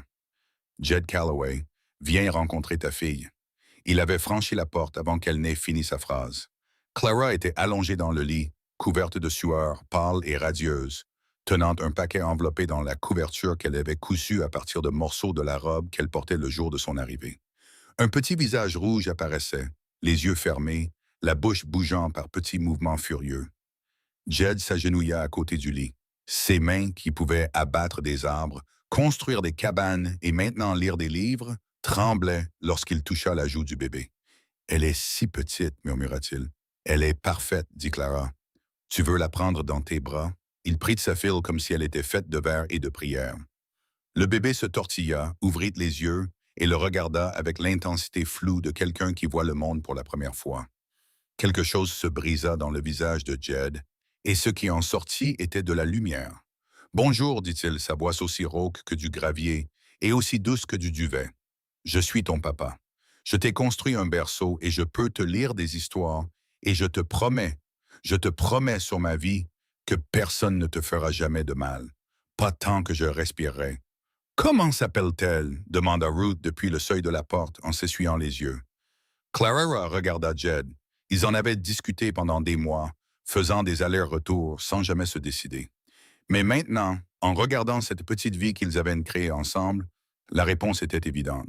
« Hope, dit Clara. Elle s'appelle Hope. » Jed posa ses lèvres sur le front du bébé. « Hope Calloway. » Il regarda Clara, la cicatrice sur son bras, qui était désormais visible, car elle avait cessé de la cacher depuis des mois. La femme qui était venue vers lui avec pour seul bagage ses blessures et son courage, et qui lui avait donné tout ce dont il n'avait jamais soupçonné avoir besoin. C'est parfait. Ce soir-là, après le départ de Ruth, Sloan et Tom, une fois Hope endormie dans son berceau près de la fenêtre, Jed s'assit sur le lit à côté de Clara et ouvrit la Bible. Il se rendait à la première page où Clara avait soigneusement inscrit la date de leur mariage. En dessous, il prit le stylo. « Que fais-tu » demanda Clara. « J'écris. » Il serra les dents pour se concentrer, tandis qu'il formait les lettres lentement mais sûrement. « Hope Calloway, Pagpamay bahay devote sa Benedict au frère le 20 octobre 1879. C'était la première chose qu'il écrivait autre chose que son nom. Clara regarda les lettres prendre forme. Elle observa sa main bouger avec la même patience et la même précision qu'il apportait à tout, de la menuiserie à la tendresse, et sentit des larmes qu'elle ne pouvait retenir et ne voulait retenir. « Relis-moi ça, dit-elle. Il prononça chaque mot. Sa voix était calme, sa fille dormait, sa femme était à ses côtés, leur foyer était sûr. Un homme qui avait été incapable de lire son propre nom tenait un stylo et inscrivait son enfant dans le registre familial, marquant sa place dans l'histoire qu'ils construisaient ensemble, Jed H. Tu m'as demandé une fois si je voulais rester. Non pas à cause de l'arrangement, non pas parce que je n'avais nulle part où aller, mais parce que c'était là que je voulais être, je m'en souviens. Demande-le-moi encore. Il posa le stylo, prit sa main, le bras marqué de cicatrices qu'elle ne cachait plus, et embrassa l'intérieur de son poignet, juste là où la brûlure avait commencé. Clara Calloway, veux-tu rester? Oui, elle entrelaça ses doigts avec les siens. Aujourd'hui, demain et tous les jours suivants, à travers tous les hivers et tous les printemps et toutes les batailles que nous aurons à mener. Oui, alors reste. Je reste. Elle appuya sa tête contre son épaule. Je suis chez moi. Dans le berceau, Hope remua, émit un petit son comme une question, puis se rendormit. Le sergent entra dans la pièce principale, vérifia que le bébé allait bien en le reniflant prudemment, et se recroquevilla à côté du berceau comme un soldat montant la garde. Jed attira Clara plus près de lui. Elle posa sa main sur sa poitrine, sentant les battements de son cœur qui étaient devenus le rythme de sa vie. Régulier, sûr, fiable comme les montagnes qui protégeaient leur vallée. La neige tombait doucement contre les fenêtres, le feu crépitait doucement, et dans la cabane que Josiah Calloway avait construite pour une famille dont il n'avait fait que rêver, cette famille respirait, dormait et vivait. Non pas parce qu'une épouse commandée par correspondance et un montagnard s'étaient trouvés malgré 1500 miles de distance et de doute. Non pas parce qu'une femme marquée par des cicatrices avait épousé un homme qui ne savait pas lire, mais parce que deux personnes à qui on avait dit qu'elles n'étaient pas assez bonnes avaient refusé de le croire, s'étaient choisies l'une l'autre, avaient construit quelque chose à partir de rien, planche après planche, mot après mot, cicatrice après cicatrice, jusqu'à ce que le néant devienne tout. Le berceau se balançait doucement dans l'air chaud du poêle. La Bible était ouverte sur le lit, le nom de leur fille séchant à l'encre fraîche. Et dehors, le vent du Colorado emportait leur histoire à travers la vallée, au-delà du ranch de Tom et Ruth, au-delà de la cuisine et de l'église, au-delà de la crête où le chemin de fer ne passerait jamais, vers le monde vaste et sauvage où d'autres personnes seules pourraient l'entendre et reprendre courage. Car c'est cela, l'amour dans un pays difficile. Pas la perfection, pas les contes de fées, quelque chose de mieux, quelque chose de réel. Une porte qui se verrouillait de l'intérieur. Un nom écrit d'une main ferme. Une enfant appelée Hope dormant dans un berceau sculpté de fleurs sauvages. Et deux personnes, marquées, têtues et enfin complètes, se serrant l'une contre l'autre dans l'obscurité, sachant que quoi qu'il arrive ensuite, elles y feraient une vase comme elles avaient tout affronté ensemble. Toujours ensemble. Merci d'avoir écouté cette histoire. J'aimerais savoir où vous l'appréciez. L'écoutez-vous chez vous, pendant un long trajet en voiture, ou peut-être en vous détendant avant de vous coucher? Laissez un commentaire et dites-moi depuis quelle ville vous la regardez, afin que je puisse voir jusqu'où l'histoire de Clara et Jed a voyagé. Et si cela vous a touché, abonnez-vous à notre chaîne. Nous avons beaucoup d'autres histoires à vous raconter.